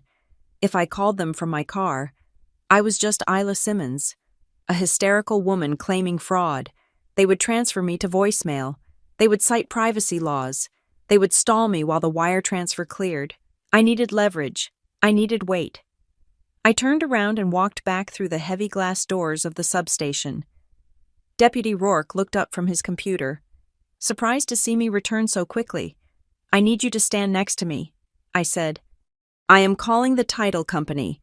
They are not going to listen to me, but they will listen to a badge number. Rourke didn't hesitate. He understood the physics of authority. He stood up, walked to the counter, and nodded at my phone. Put it on speaker, he said. I placed the phone on the cool laminate counter between us. I dialed the number for Harborstone Title. The ringback tone was chirpy, upbeat, a stark contrast to the felony in progress. Harborstone Title and Escrow. A woman's voice answered. This is Jessica. How can I help you? This is Isla Simmons. I said, I need to speak to your compliance officer immediately regarding a fraudulent transaction in progress on file number. I looked at the printout Sarah had given me. File 884992. There was a pause. The sound of typing. I am sorry. Ms. Simmons, Jessica said, her voice dropping into a rehearsed tone of polite refusal. I see that file is currently in an active signing window. I cannot discuss details with anyone other than the authorized parties on the account. I am the owner of the property. I said, my name is on the deed. The authorized contact on this file is Harrison Simmons, she recited. I can take a message and have the escrow officer call him. She was stonewalling. She was following protocol, and protocol was designed to protect the transaction, not the truth. I looked at Rourke. He leaned down toward the phone, his voice dropping an octave, becoming the voice of the state. Ma'am, this is Deputy Evan Rourke with the Mariner County Sheriff's Office. I am standing here with the victim. You are currently processing a transaction that is the subject of an active criminal investigation for identity theft and mortgage fraud. The silence on the other end was absolute. The chirpy hold music did not return. I have case number MC2400911. Rourke continued. I suggest you transfer us to your compliance manager right now, unless you want to be named as an accessory in the police report I am currently filing. One moment, please. Her voice was shaking. The line clicked. Vivaldi's Four Seasons began to play, tinny and distorted. Rourke looked at me. That usually works, he said. 30 seconds later, the music cut out. The voice that replaced it was not Jessica. It was deeper, sharper. The voice of a woman who wore suits and understood liability. This is Dana Price, compliance manager for Harborstone. I am on the line with Deputy Rourke and Isla Simmons. I added, Ms. Simmons, Dana said. Her tone was guarded but attentive. I have the file open. The receptionist says you are alleging fraud. Talk to me. Keep it brief. I did not waste time with emotions. I spoke in bullet points. 1. I am the legal owner of 12 Pelican Way. Unit 4B. 2. A quitclaim deed, transferring title to Harrison and Celeste Simmons, was recorded yesterday via remote online notarization. That deed is a forgery. I was not present. 3. The Mariner County Recorder has placed a fraud alert on the parcel as of 1 hour ago. 4. Your company attempted to record a deed of trust against the property for $450,000 less than an hour ago. The recorder rejected it. 5. The ID attached to that submission is my expired license from 2 years ago. I stopped. I let the data hang in the air. I could hear Dana Price typing on the other end. It was a fast, aggressive clatter. I see the rejection log, Dana said. She sounded like she was reading a diagnosis. Rejection code. Manual, hold/fraud, flag. She paused. The typing stopped. Ms. Simmons, she said, and her voice had shifted. It was no longer guarded. It was alarmed. You said you did not authorize the quitclaim? No, I said. And you did not authorize the loan application? No. Dana exhaled. Okay, I am looking at the escrow instructions. Ms. Simmons, you need to know what is happening right now. We have a signing agent scheduled to meet with the borrowers at 4 o'clock this afternoon. I looked at the clock on the wall of the substation. It was 2:15. Where? I asked. Where is the meeting? The address on file is in Stonegate Heights, Dana said, but that is not the biggest problem. What is the biggest problem? I asked. Dana hesitated. I could hear paper shuffling. There is not just one file, she said. The room seemed to tilt. Rourke frowned, leaning closer to the phone. What do you mean? Rourke asked. This is a dual-track submission, Dana explained. It is a strategy sometimes used to expedite liquidity. We have 2 open escrow files for this property. 2? I asked. File A is a sale, Dana said. Seller listed as Harrison and Celeste Simmons. Buyer is an LLC called Cobalt Shore Holdings. That file relies on the quitclaim deed being valid. She took a breath. File B is a cash-out refinance. Borrower listed as Isla Simmons. This file relies on a power of attorney granting authority to Harrison Simmons to sign for you. My head was spinning. They were not just trying one door. They were trying every door in the house at once. Why 2? I asked. Why would they do both? Because they do not know which one will clear title faster. Dana said, if the sale goes through, they get the purchase price from the LLC. If the refinance goes through, they get the loan proceeds from the bank. They are racing the clock. They want the cash in hand today. So if the quitclaim fails, I said, realizing the horror of their plan, they fall back on the power of attorney and load the debt onto me. Exactly, Dana said. And here's the kicker. The lender for the refinance? It is a hard money lender. Private equity, they do not check as thoroughly as a big bank. They fund fast. That is why the deed of trust was submitted today. They are trying to force the funding before the close of business. I felt a wave of nausea. Hard money, high interest, predatory terms. They were going to shackle me to a loan shark. Freeze it, I said. Freeze everything. I am doing that right now. Dana said, I am placing a hard stop on both files. I am flagging the accounts for internal fraud review. I am contacting the signing service to cancel the appointment at 4 o'clock. She typed loudly as she spoke. File frozen. Disbursement locked. E-recording account suspended. She paused. Ms. Simmons, for my file. I need you to send me a written dispute immediately. I need the case number the deputy gave you, a copy of the fraud alert from the county, and a statement that you deny the validity of both the quitclaim and the power of attorney. Can you do that? I can do it right now. I said, what is your email? She gave it to me. d-price@harborstone.com. I will send it from the car. I said, and Ms. Simmons? Dana added. Her voice was low. If there is a power of attorney involved, you need to revoke it legally. A verbal stop works for me, but it does not work for the rest of the world. I have the revocation signed. I said, I am going to the recorder's office next. Good, Dana said. Get it on the record. I will hold these funds. Nobody is getting a dime today. Thank you, I said. I hung up. The silence in the substation felt heavy. Rourke looked at me with a new expression. It wasn't just professional respect anymore. It was shared anger.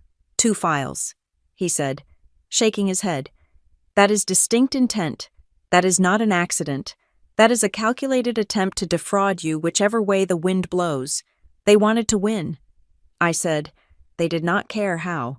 Rourke pointed to the door. Go send that email. Then go record your revocation. I will handle the subpoena for the video logs. I walked out to the parking lot for the second time. The heat was still there, but I felt cold. My parents were not just controlling, they were tactical. They had set up a pincer movement to destroy my financial life. I sat in the driver's seat of my Honda. I pulled out my phone. I drafted the email to Dana Price. Subject: Fraud Dispute. Files: 884992/884993, Isla Simmons. To Dana Price. As discussed, I am the owner of the property. I dispute all pending transactions. Attached is the sheriff's case number, the fraud affidavit from the recorder, and my statement of denial regarding the quitclaim and the power of attorney. I am not selling. I am not borrowing. I am being robbed. I attached the photos I had taken of the documents. I hit send. A moment later, a notification pinged back. From Dana Price. Subject: Fraud dispute, received. Both files are formally frozen. Fraud investigation initiated. We have notified the lender. I stared at the screen. Frozen. It was a victory. A massive one. I had stopped the wire transfer. I had stopped the sale. But as I looked at the words, fraud investigation initiated, I knew it wasn't over. My parents were not the kind of people who saw a stop sign and hit the brakes. They saw a stop sign and looked for a detour. They had a signing agent coming at 4 o'clock. They had a buyer, this mysterious Cobalt Shore Holdings, waiting for a deal. They had a hard money lender expecting a return. When Dana canceled that appointment, when the money didn't hit their account, the polite mask was going to drop completely. I checked the time, 2:25. I had cut off their money. Now I had to cut off their legal authority. I put the car in reverse. The recorder's office was 10 minutes away. I needed to record the revocation. I needed to make sure that even if they forged another signature, Even if they found another crooked notary, the system would reject them. My phone buzzed again.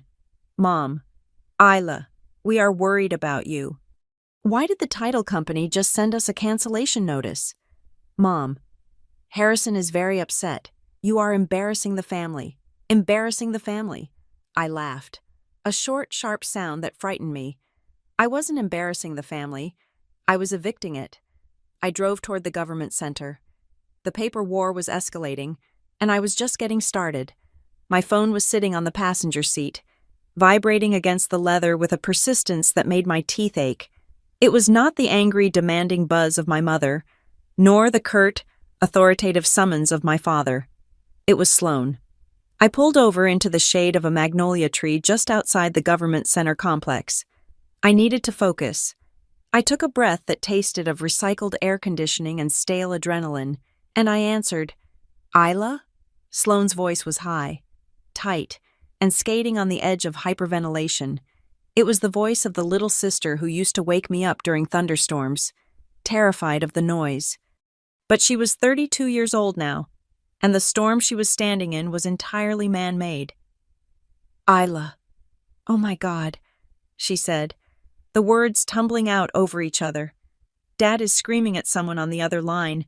Mom is pacing the kitchen saying, you have lost your mind. What is happening? Why did I get an email saying my account is suspended? I gripped the phone tighter. Listen to me, Sloan. I need you to breathe. Where are you? I am at home, she said. The kids are napping. Isla. Dad told me this was just tax paperwork. He said you were overwhelmed with the property transfer and that we were helping you structure it so you would not get hit with capital gains. I closed my eyes. It was so elegant. It was so Harrison Simmons.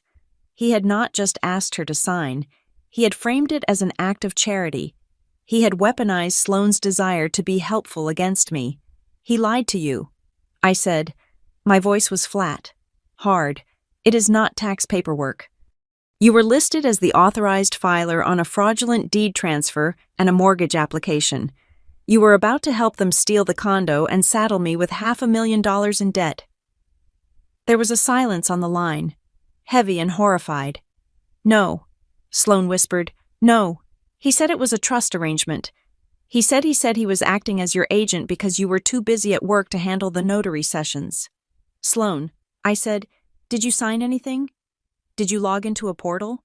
She hesitated. I set up the account. He sent me a link. He said he needed a clean profile because his business accounts were too cluttered with commercial properties.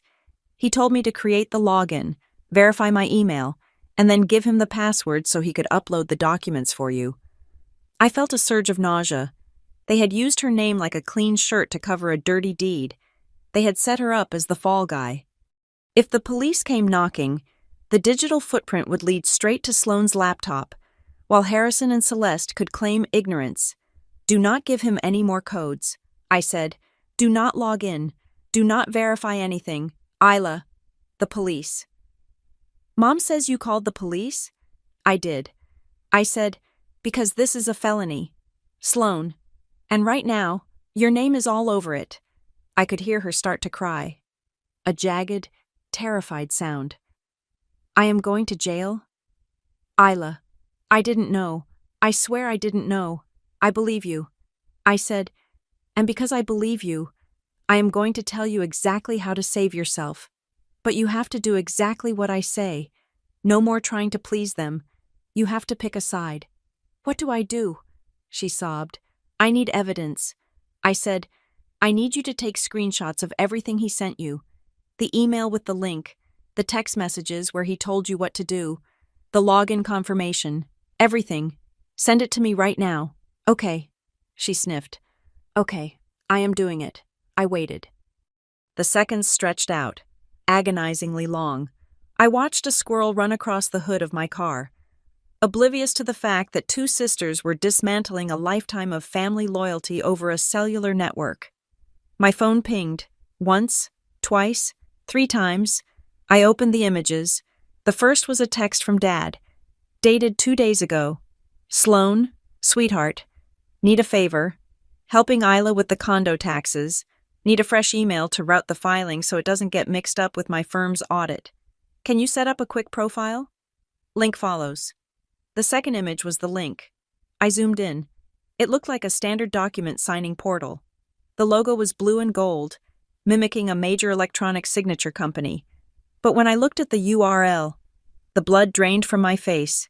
It was not DocuSign.com. It was DocuSign SecurePortalWeb.net. It was a phishing site, a spoof, a fake portal designed to harvest credentials and mimic a legitimate transaction. My father hadn't just used a public service. He, or someone he hired, had directed Sloane to a counterfeit platform to make the fake notary session look real to her. Sloane, I said, staring at the screen, this website is fake. It is a trap. I forwarded the images immediately to Dana Price at the title company and to Deputy Rourke. I typed a quick caption, evidence of method. My sister was directed to a spoof domain by the suspects. My phone pinged again. It was another screenshot from Sloane. This one was a text from our mother. Sent 5 minutes ago. Sloane, do not listen to Isla. She is having one of her episodes. You know how she gets when she is stressed. She is unstable. We are just trying to protect her assets before she does something reckless. We are handling it. Just ignore her calls. I stared at the words. Episodes. Unstable. They were not just stealing my house. They were stealing my sanity. They were building a narrative where I was the crazy daughter, the loose cannon, and they were the benevolent guardians stepping in to save me from myself. It was the same story they had told when I wanted to go to art school, when I wanted to move to the city, when I wanted to date someone they didn't approve of. Isla is emotional. Isla doesn't understand the real world. I felt a cold, hard rage settle in my chest. It was cleaner than grief. It was sharper than betrayal. Sloane, I asked, my voice steady, do you think I am unstable? No, she said, her voice small. Do you think I am having an episode? I don't know. Isla, Mom sounds so worried. She is crying. She says you are going to ruin your financial future. I took a deep breath. Sloane, did you ever see the deed Grandpa gave me? The line went quiet. What deed? She asked. The grant deed, I said, the one he signed 2 weeks before he died. The one where he gave me the condo, explicitly, legally. Did Mom and Dad ever show you that? No, she said. They told me Grandpa died without a will for the condo, and that it went to Dad as the next of kin. They said you were staying there to help clean it out. I laughed. A harsh, humorless sound. Of course they did. They rewrote history before the ink was even dry. He gave it to me. Sloane, I have the paper. I have the recording number. I have the lawyer. They lied to you. They lied to you about the ownership. They lied to you about the taxes. And they lied to you about the website. I let that sink in. I needed her to feel the weight of the deception. Sloane, think back. The ID, the driver's license they used to impersonate me. How did they get it? I could hear her breathing, jagged and shallow. I don't know. Dad keeps all the old files in the safe. Think. I urged, did he ever ask you for anything? Anything regarding my identification? There was a long pause. Then, a sharp intake of breath. Oh my God, she whispered. What? Last year? She said, during the summer, Dad called me. He said he was updating the umbrella insurance policy for the whole family. He said the broker needed current copies of everyone's IDs to bind the coverage. I gripped the steering wheel. And he said he couldn't get a hold of you because you were hiking. She continued. He asked if I had a photo of your license on my phone from when we rented the car in Napa. I remembered that trip. I remembered handing Sloane my license at the rental counter because my hands were full of luggage. She had snapped a picture of it to email to the agency. You sent it to him. I said, I just forwarded the old email. She stammered. I didn't think anything of it. He said it was for insurance. He said he was saving us money on premiums. He was harvesting the data. I said, he was building the kit. He got the ID from you. He got the login from you. He used you to build the keys to the kingdom. Sloane. I heard the sound of retching on the other end. She was physically sick. The illusion of the benevolent, protective father was dissolving. leaving behind the cold machinery of a con artist. Isla, she choked out. I am so sorry. I am so sorry. Apologies don't fix felonies. Sloan, I said, but statements do. What do you mean? I am at the recorder's office. I said, I have already filed an affidavit. Deputy Rourke has opened a criminal file. He knows your name is on the submission. He knows about the account. Sloan let out a whimper, but I continued, my voice firm. He also knows that you are likely a pawn.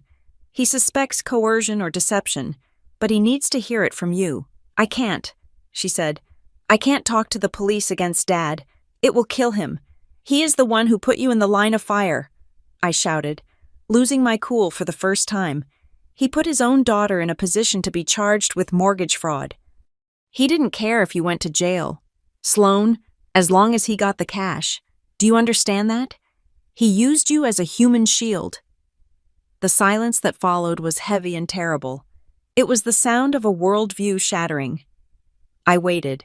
I watched a cloud drift over the sun, casting a shadow over the government building. Finally, Sloan spoke. Her voice was different. It wasn't the scared little sister anymore. It was hollow, scraped clean of illusions. What do I need to do? She asked. You need to write a statement. I said, a voluntary statement. You need to write down exactly what you told me. That Dad asked you to open the account, that he told you it was for taxes, that he sent you the link, that you provided the ID photo under false pretenses of insurance. I paused. And you need to send it to Deputy Rourke. Today, before 5 o'clock. If I do that, she hesitated. If I do that, Dad goes down. If you don't do that, I said, you go down with him, and I won't be able to stop it. There was a buzzing sound in the background on her end. Another text message. It is Mom again, Sloan said dully. What does it say? Sloan. Pick up. We need you to sign one more verification code. The system timed out. Do it now. They were still trying. Even with the holds. Even with the frozen accounts. They were frantically trying to push buttons, hoping to brute force the theft before the sun went down. They were desperate.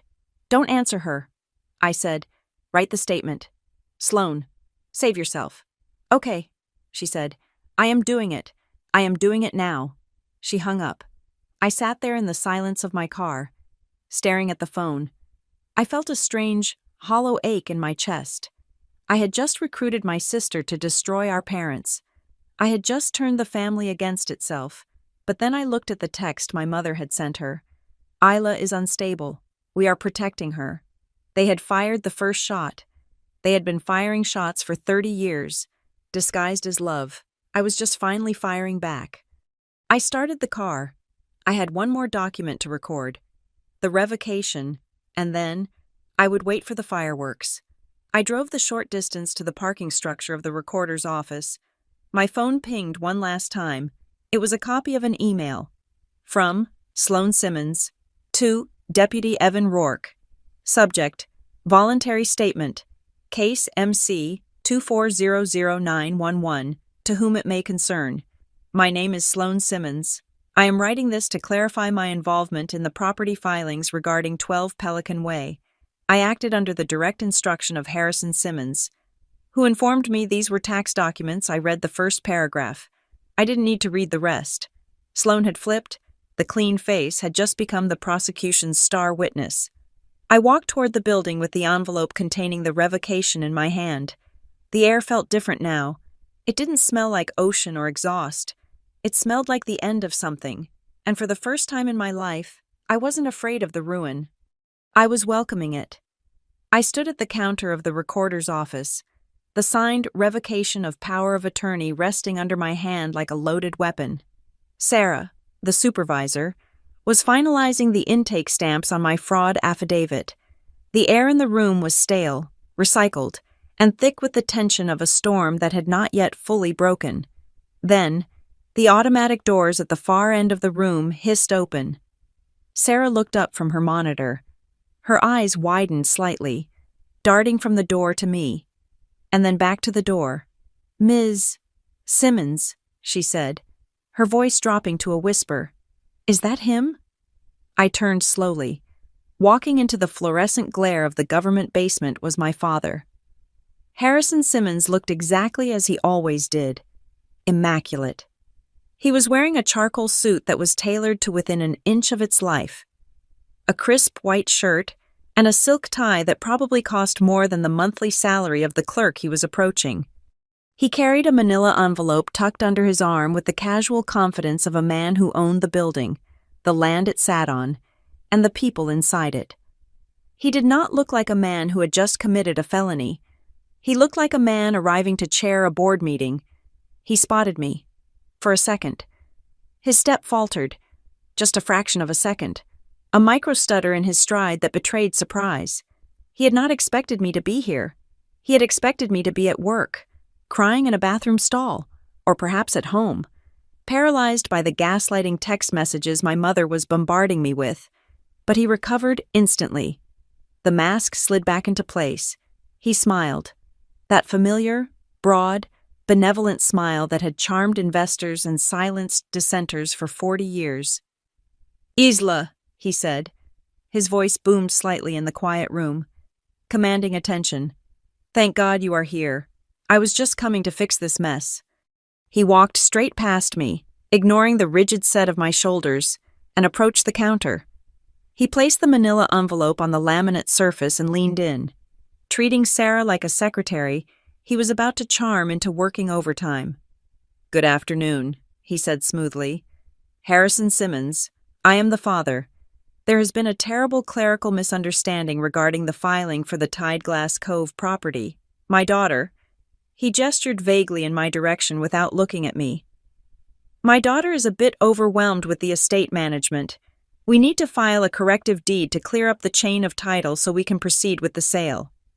He reached into the envelope and pulled out a document. It was thick, heavy paper. Corrective grant deed. He was trying to override the fraud alert. He was trying to file a correction that would validate the forged quitclaim by claiming the error was technical, not criminal. It was a bold, arrogant move. I did not move. I did not scream.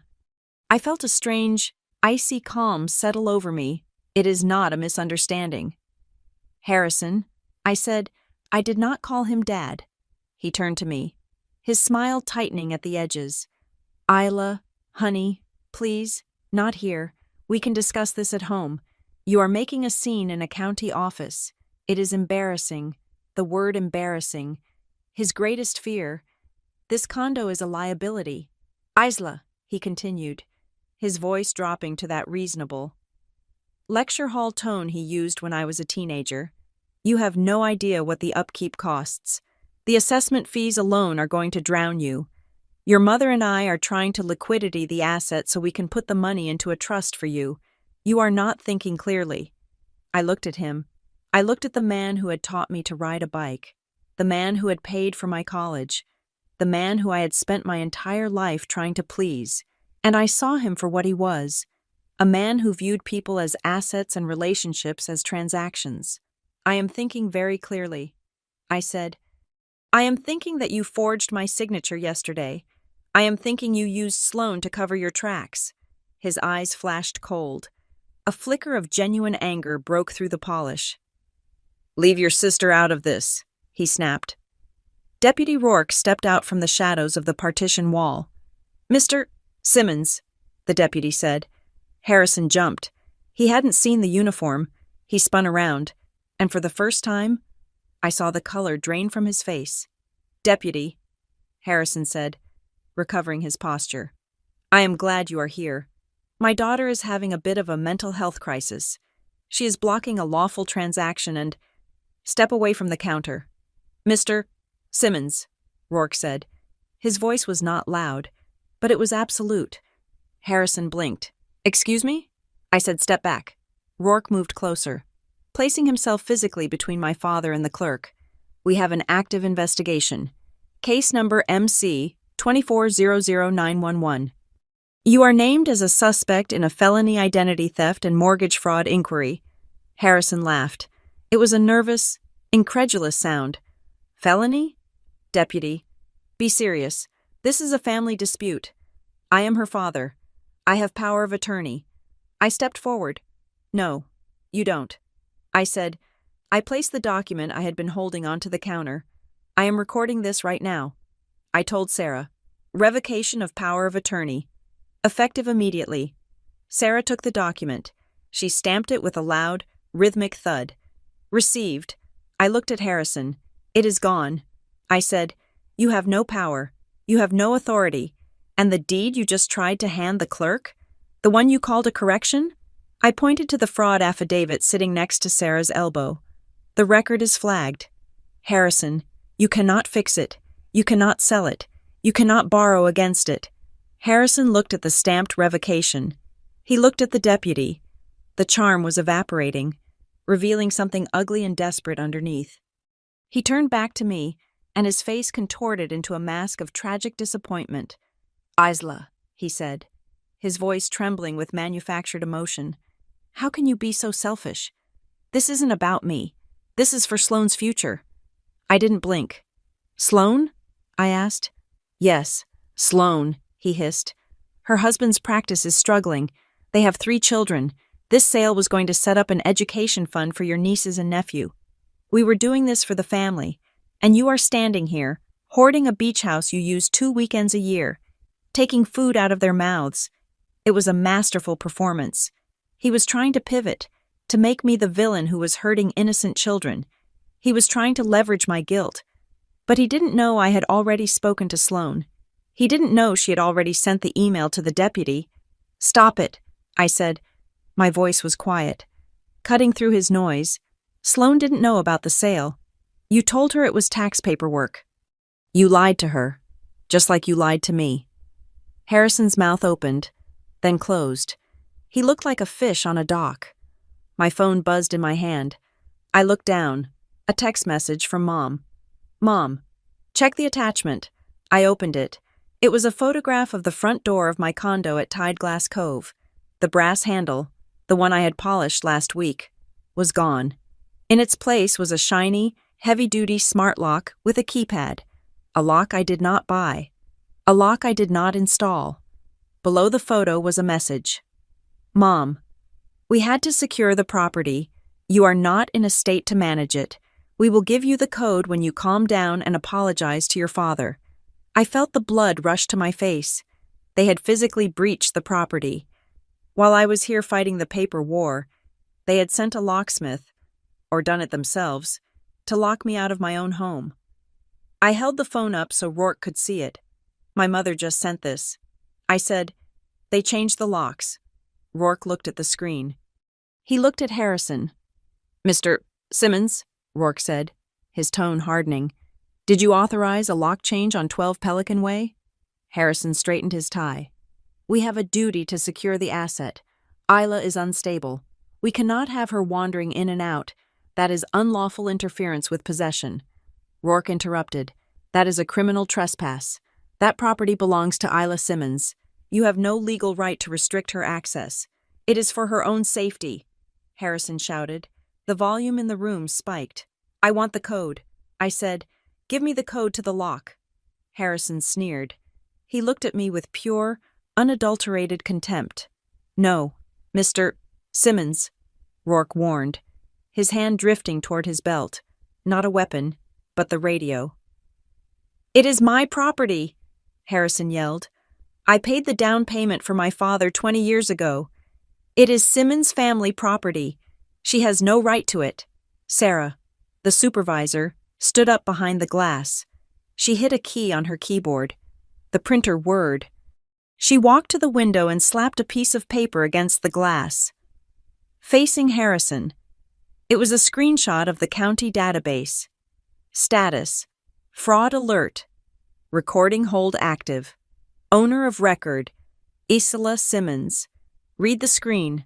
Mr. Simmons, Sarah said, her voice sharp as a razor. The county says it is hers. The law says it is hers. And right now, this office says you are done. Harrison stared at the paper. He stared at the bold letters. The reality of the bureaucracy was finally piercing his delusion. He was losing. He was losing in the one place he thought he could always manipulate, the system. He breathed heavily, his chest heaving. He looked at his watch. Then, He muttered something. It was soft, almost under his breath. But in the quiet room, it landed like a grenade. "I missed the cutoff," he whispered. I watched him. The cutoff? The cutoff for what? He looked up, and for a second, the arrogance was gone. In its place was sheer, naked panic. "Isla, please," he said, his voice cracking. "You don't understand. The liquidity event, the deadline is today at 5. If I don't show the collateral," he stopped himself. He realized he had said too much, but I had heard it. Collateral. He wasn't selling the condo to help Sloan. He wasn't selling it to pay for taxes. He wasn't even selling it just because he was greedy. He was selling it because he owed money. He needed the cash today, not next week. Today. That was why there were 2 files at the title company. That was why they had tried the hard money loan. That was why he was here, sweating in a suit, risking a felony charge. He was leveraged. My rich, successful, perfect father was in trouble. And he had looked at my inheritance not as a home, but as a life raft to save himself from drowning. "You are in debt," I said. It wasn't a question. Harrison stiffened. "Don't be ridiculous." "You are," I said, stepping closer. "You promised this asset to someone else, didn't you? You needed the $450,000 to cover a margin call or a bad investment. That is why you are panicked."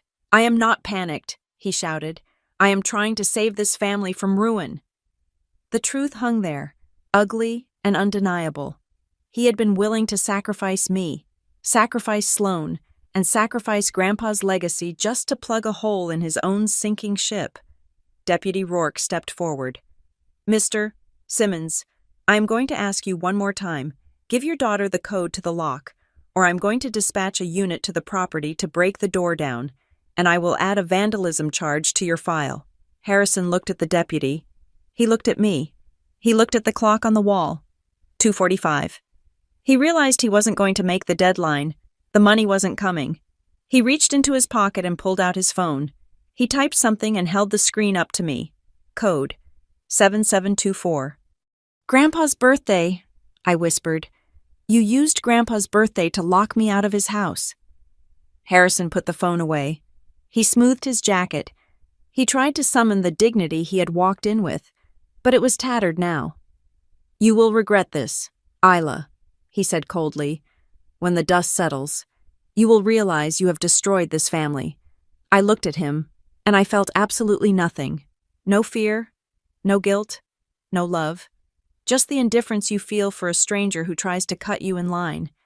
The family was destroyed the moment you signed my name. I said. Harrison turned and walked out. The automatic doors hissed open and closed behind him. I stood there, shaking, not from fear, but from the adrenaline crash. Sarah spoke from behind the glass. "Ms. Simmons?" I turned. "I recorded the revocation," she said softly. "It is done. He can't sign for you. Not now. Not ever." "Thank you," I said. Rourke looked at me. He looked impressed. "He mentioned a deadline." Rourke said, "That gives us motive. I'm going to add that to the file. Financial distress makes people desperate." He was desperate. I agreed. "But he is not done," Rourke warned. "Desperate men do not stop until they hit a wall." I checked my phone.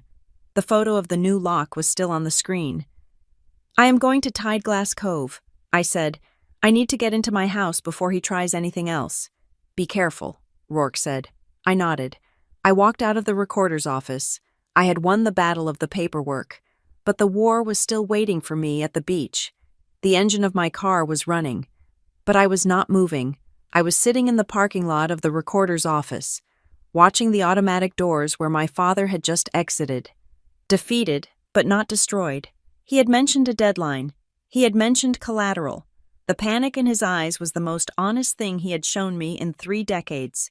I reached into the passenger seat and pulled out the cream-colored envelope again. I had used the revocation. Now I needed the man. I dialed the number written in Grandpa's shaky block letters. Miles Corrigan, attorney at law. The phone rang once, twice. "Isla," a gravelly voice answered. "I have been expecting this call since about 9 this morning. He didn't ask who it was. He didn't ask why I was calling. Grandpa told you? I asked. Walter told me that Harrison is a man who builds castles on sand, Miles said. And when the tide comes in, he doesn't build a wall. He steals someone else's bricks. Walter paid my retainer 5 years in advance. Isla. So, tell me, did they try the quitclaim or the power of attorney? Both. I said. Miles let out a low, dry chuckle that sounded like sandpaper on wood. Of course they did. Greedy and inefficient. Where are you? I'm at the recorder's office. I said. I filed a fraud affidavit. I recorded the revocation of power of attorney, and I just had a confrontation with my father in the lobby. He tried to file a corrective deed. Good, Miles said. You held the line. Now, I am going to launch the offensive. I am filing a quiet title action within the hour. What does that do? I asked. It is a lawsuit that effectively freezes the property. Miles explained. It asks the court to establish your ownership once and for all, and to invalidate any competing claims. But more importantly, I am filing for an immediate temporary restraining order against your parents. A restraining order? I asked. Against my own parents? Financial restraining order. Miles corrected. It prohibits them from taking any action regarding the property, contacting any lenders, or communicating with the homeowners association. If they send so much as an email about Unit 4B after the judge signs this, they go to jail for contempt, not for fraud, for contempt. And judges hate contempt. I felt a wave of relief. This was the heavy artillery. I need you to send me photos of everything you have, Miles said. The deed, the logs, the text messages. I am serving notice to everyone. The HOA, the insurance carrier, and every title company in the Tri-County area. We are going to make that condo radioactive. No one will touch it. I sent him the files while we were on the line. As the progress bar loaded, a new call beeped in. It was Dana Price from Harborstone Title. Miles, I said, I have the compliance officer from the title company on the other line. Merge the calls. Miles commanded. I want to hear this. I tapped the screen. Dana? I have my attorney. Miles Corrigan. On the line. Ms. Simmons, Dana said, her voice brisk and professional. Mr. Corrigan, I have an update from our digital forensics team regarding the remote online notarization session. Go ahead, Miles said. We pulled the audit log from the platform. Dana said, It is ugly. The session was flagged by the system's automated identity verification software. The ID your father uploaded, the expired license, triggered a mismatch alert. So how did it go through? I asked. The notary overrode it.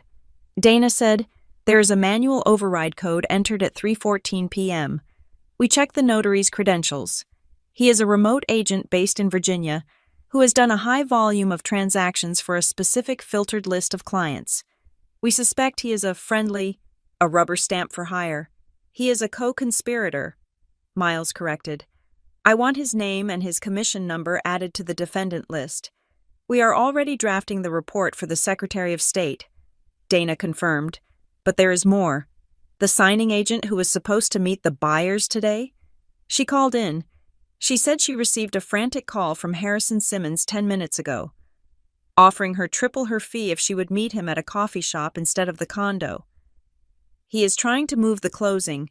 I said, He knows I locked the condo. We terminated her assignment, Dana said. But Mr. Corrigan, you should know about the buyer. The buyer? I asked. You mean the fake LLC? Cobalt Shore Holdings, Dana said. We ran a conflict check on the entity. It is not a standard investment vehicle. It is a shell company registered in Delaware, but the principal address traces back to a private lending firm in San Francisco called Vantage Point Capital. I heard Miles make a noise of recognition. Vantage Point, he muttered. That explains the desperation. You know them? I asked. They are sharks. Isla, Miles said. They are a hard money lender of last resort. They lend to developers who have maxed out their credit lines with real banks. Their interest rates are predatory, and their collateral terms are brutal. He paused, and I could hear the sound of him typing on a keyboard. I am looking at the court index, Miles said. Harrison has a judgment against him from Vantage Point. Filed 3 months ago. $1.2 million. $1.2 million, I repeated. The number was staggering. He is underwater, Miles said. He probably put up his own house in Stonegate Heights as collateral, and he is defaulting. Vantage Point gave him a deadline. Pay up, or we take your house. So he offered them mine. I realized.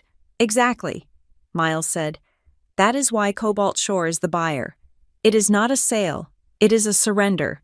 He is trading your asset to pay his debt. It is a deed in lieu of foreclosure, but he is using a property he doesn't own to settle a debt he can't pay. It was a chess move of pure survival. Harrison wasn't just greedy. He was drowning, and he had decided that I was the life jacket he would shred to keep himself afloat. Isla, Dana interrupted. I have one more thing. The metadata on the submission. We found a routing request for the final policy. What does that mean? I asked. It means they tried to control where the paperwork went after the deal closed, Dana explained. They listed the mailing address for the final recorded deed as Post Office Box 492 in Tideglass Cove. I know that box, I said. My parents have had it for years. I hung up with Dana and Miles, promising to stay in the car until the temporary restraining order was filed. But I needed to check one more flank. I called the Pelican Crown Homeowners Association. The office was usually closed by now, but the property manager, Brenda, picked up. Pelican Crown HOA. Brenda said, Brenda, this is Isla Simmons in 4B. Oh, Isla, Brenda sounded cheerful, which made my stomach turn. We just sent out the estoppel letter your father requested. I hope the sale goes smoothly. My hand tightened on the phone. Estoppel letter. That was the document the HOA provided to confirm that all dues were paid, so a property could be sold. Brenda, I said, keeping my voice calm. When did he request that? Last week, she said. He sent over a form signed by you authorizing us to release the info to the title company, and he asked us to update the mailing address for all future billing to a P.O. box. He said you were traveling and didn't want mail piling up, a form signed by me, another forgery, and the address change. Brenda. I said, I did not sign that form. I am not selling, and I am not traveling. There was a silence. What? He rerouted my mail. Brenda, I said, that is why I didn't see the newsletter. That is why I didn't get the meeting notice. He changed my address in your system so I wouldn't know what was happening. Oh my God, Brenda whispered. He was so polite. He brought donuts for the office. He is stealing the condo. Brenda, I said, I need you to reverse that address change immediately. And if anyone asks for an estoppel letter, you tell them the property is under a fraud investigation. I will. Isla, I am so sorry. I will flag the unit right now. I hung up. They had thought of everything. They had severed my lines of communication. They had forged my permission. They had redirected my mail. It was a siege, planned weeks in advance, executed with a smile and a box of donuts. My phone pinged with an email notification. It was from Miles. Subject: filed. Case number, CV240044, attached. Temporary restraining order, complaint to quiet title. Isla. The judge signed the TRO. The sheriff is serving your parents right now. They are legally paralyzed. I stared at the screen. It was done. The legal wall was up. But then, another email came through. This one was from Dana Price. Subject: evidence. Ron Session, video, attached. Video, file. Jan, 22, _session, _3, 14.mp4 Isla. We got the video from the platform before they could scrub it. Watch the last 30 seconds. Audio is key. I hesitated. Did I want to see this? Did I want to see the person wearing my face? I tapped the file. The video player opened. It was a grainy webcam recording. In the center of the frame sat a woman. She was wearing a wig, a dark bob that looked like my hair from 5 years ago. She was wearing oversized sunglasses. She looked vaguely like me, but the jawline was wrong. She held up the driver's license to the camera. The glare obscured the details, but I knew it was my old ID. Then, the notary spoke. His voice was tinny. "Okay, Ms. Simmons, I need you to confirm that you are signing this quitclaim deed of your own free will." The woman in the wig nodded. "Yes," she whispered. "I need a verbal yes, ma'am," the notary said. The woman hesitated. She looked off camera, to the left of the screen. Her eyes darted nervously. Then, I heard it.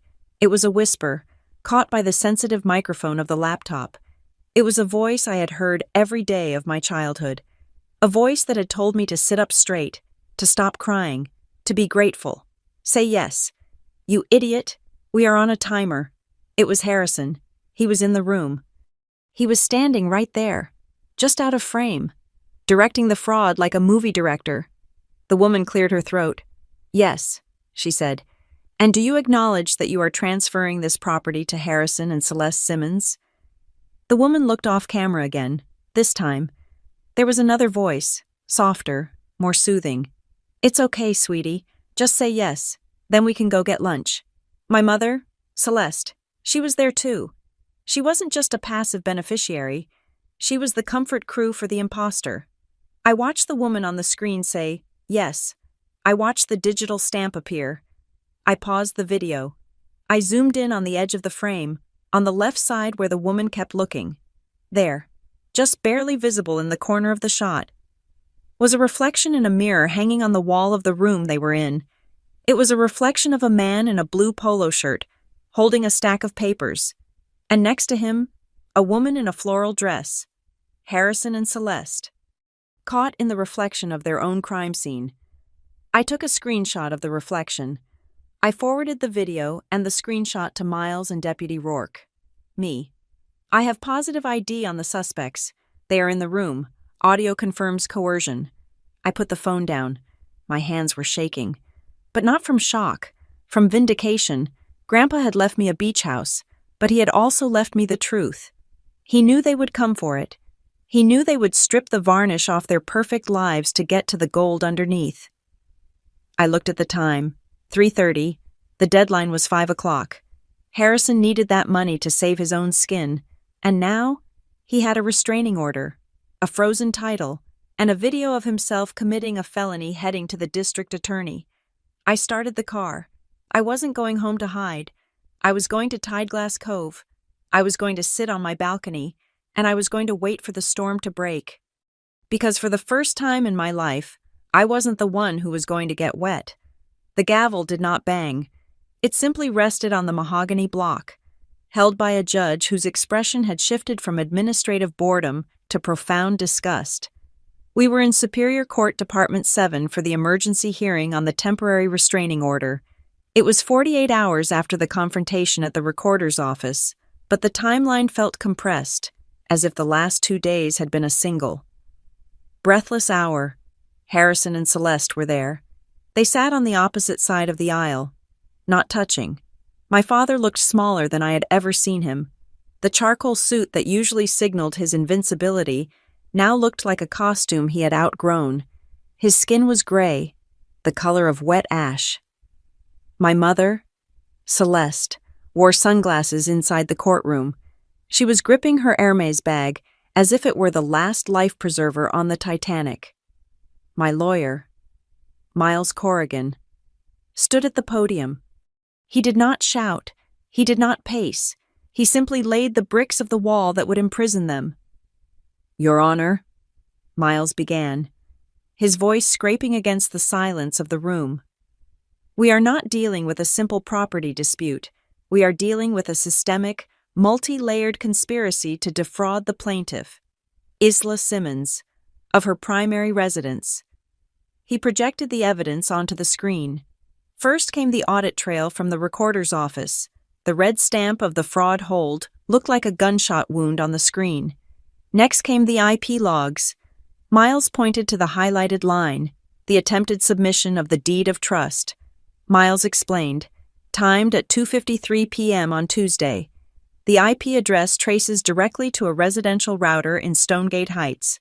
The billing address for that internet service account is Harrison Simmons. He let that sink in. There was no hacker. There was no clerical error. The call was coming from inside the house. Then came the photo of the spoofed website. The one Sloan had sent me, Your Honor. Miles continued. The defendants did not act alone. They deceived their other daughter, Sloan Simmons, directing her to a counterfeit domain designed to mimic a legitimate signing portal. This was a phishing attack executed by parents against their own children. The judge shifted in his chair. Leaning forward, I had never seen a judge look personally offended before. He looked at Harrison over his reading glasses. Mr. Simmons? The judge asked, his voice dangerously quiet. Do you have a defense for this? Harrison's lawyer, a man who looked like he regretted taking the case, stood up. Your Honor, my client contends that he had verbal authorization to manage the asset and that the methods used were simply unconventional estate planning measures. Unconventional, the judge repeated. Forgery is not unconventional, counselor. It is criminal. Miles raised a finger. We are not done. Your Honor. He signaled to the clerk. The video file opened on the screen. It was the footage Harborstone Title had preserved from the remote online notarization session. The room went dead silent. On the screen, the woman in the wig sat in the chair. In the previous low-resolution view on my phone, I had thought it was an actress. But now, projected on the high-definition screen of the courtroom, the truth was horrifyingly clear. It was Celeste. She was wearing a black bob wig. She was wearing sunglasses, but the hands, I knew those hands. I knew the specific way she held her pen, and when she turned her head slightly to look for approval, I saw the familiar line of her jaw. My mother had dressed up as me. She had put on a costume to steal my identity, and then the audio played. Say yes, you idiot. We are on a timer. Harrison's voice filled the courtroom. It was sharp, cruel, devoid of any affection. It is okay, sweetie. Just say yes. Celeste's voice followed. In the courtroom, the real Celeste let out a sob. She covered her mouth with her hand. Harrison stared straight ahead, his jaw working furiously, refusing to look at the screen where his own voice was condemning him. Miles paused the video. Your Honor, Miles said, that is the defendant. Celeste Simmons, impersonating the plaintiff, and that is the defendant, Harrison Simmons, directing the felony. They forged the quitclaim deed. They attempted to secure a hard money loan of $450,000 against a property they did not own, and when that failed, they physically breached the property and changed the locks. He showed the photo of the smart lock. This was not management. Miles concluded. This was liquidation.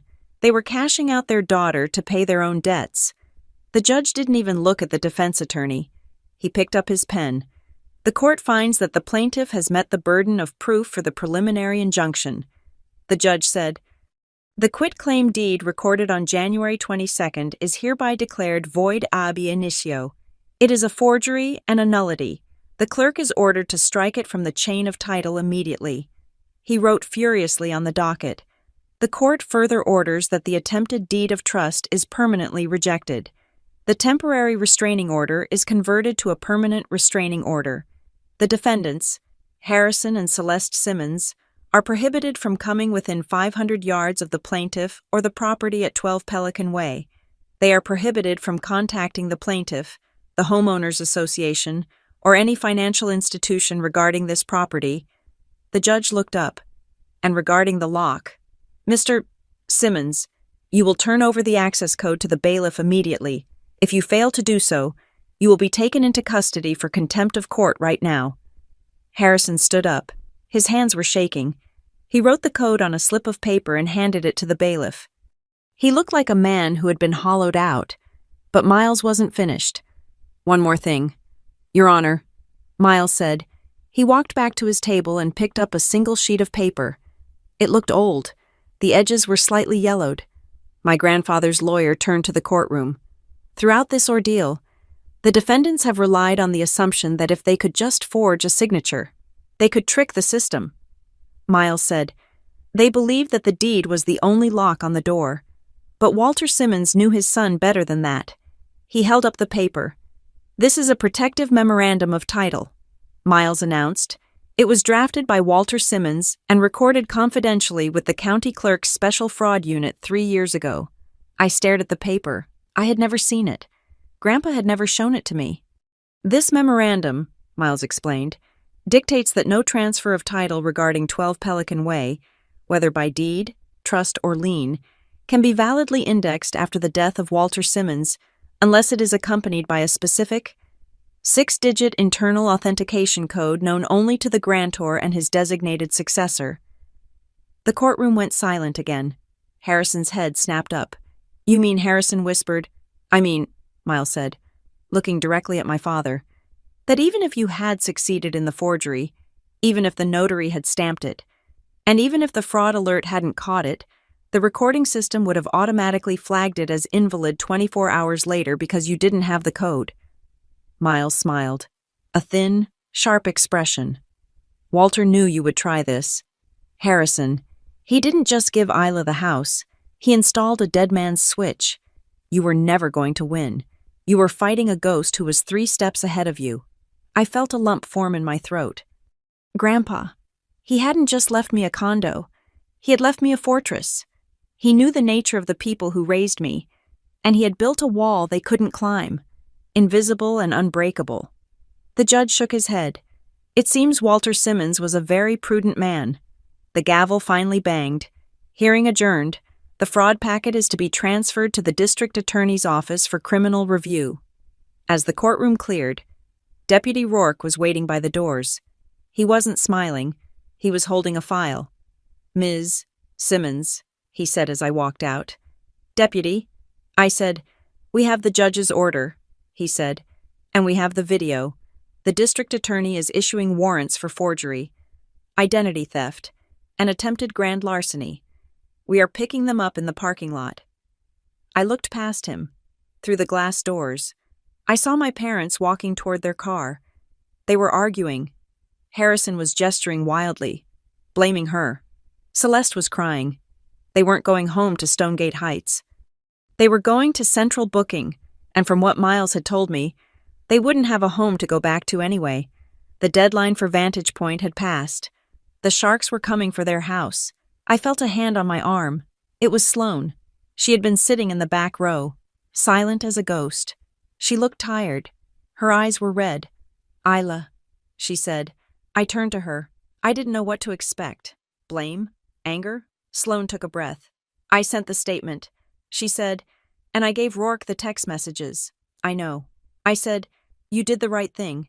She looked through the glass at our parents, who were now being approached by 2 uniformed officers. She watched as Harrison was turned around and handcuffed. She watched as her hero, the man who could fix anything, was read his rights. "He called me this morning," Sloane said quietly. "He told me to delete the texts. He told me that if I loved the family, I would lie for him." "What did you say?" I asked. Sloane looked at me. "I told him that I loved the family too much to let him turn me into a criminal." She reached out and took my hand. Her grip was strong. "I am sorry." "Isla," she said. "Not because they got caught. I am sorry because I let them make me part of it. I am sorry I didn't look at the website. I am sorry I believed them when they said you were unstable." I squeezed her hand back. "You broke the cycle. Sloane, that is all that matters." We stood there, 2 sisters watching the police car lights flash against the gray city sky. The empire of Harrison and Celeste Simmons had fallen, dismantled by paper, pixels, and the foresight of an old man who loved the ocean. 3 hours later, I was sitting on the balcony of the condo. The sun was setting, painting the sky in bruises of purple and gold. The ocean was loud, a rhythmic crashing that drowned out the noise of the last 3 days. The lock on the front door was gone. Mr. Henderson had installed a new deadbolt, and this time, I was the only one with the key. The lockbox was in the dumpster. The broker's sign was gone. I held a glass of wine in my hand, but I wasn't drinking it. I was just watching the light catch the liquid. On the table next to me was the cream-colored envelope, now empty, and the copy of the protective memorandum that Miles had given me. I picked up the memorandum. It was just a piece of paper, but it represented something I had never truly felt before. Protection. Actual, tangible protection. My parents had always told me they were protecting me. We are handling it. We are doing this for you. But their protection was a cage. Grandpa's protection was a key. He hadn't fought them with shouting matches. He hadn't fought them with drama. He had fought them with the truth, recorded in the county archives, waiting for the moment it was needed. I took a sip of the wine. It tasted like grapes and sea air. I wasn't happy. Exactly. Happiness felt too light a word for the heavy, solid feeling in my chest. I felt grounded. I felt real. The system had worked. The timestamps held. The logs didn't lie. And for the first time in 35 years, when they called me crazy, the world looked at the evidence and called them liars. I looked out at the horizon, where the water met the sky. Thank you, Grandpa. I whispered into the wind. I checked the paper. And I won. Thank you so much for listening to this story on Lily Revenge Stories.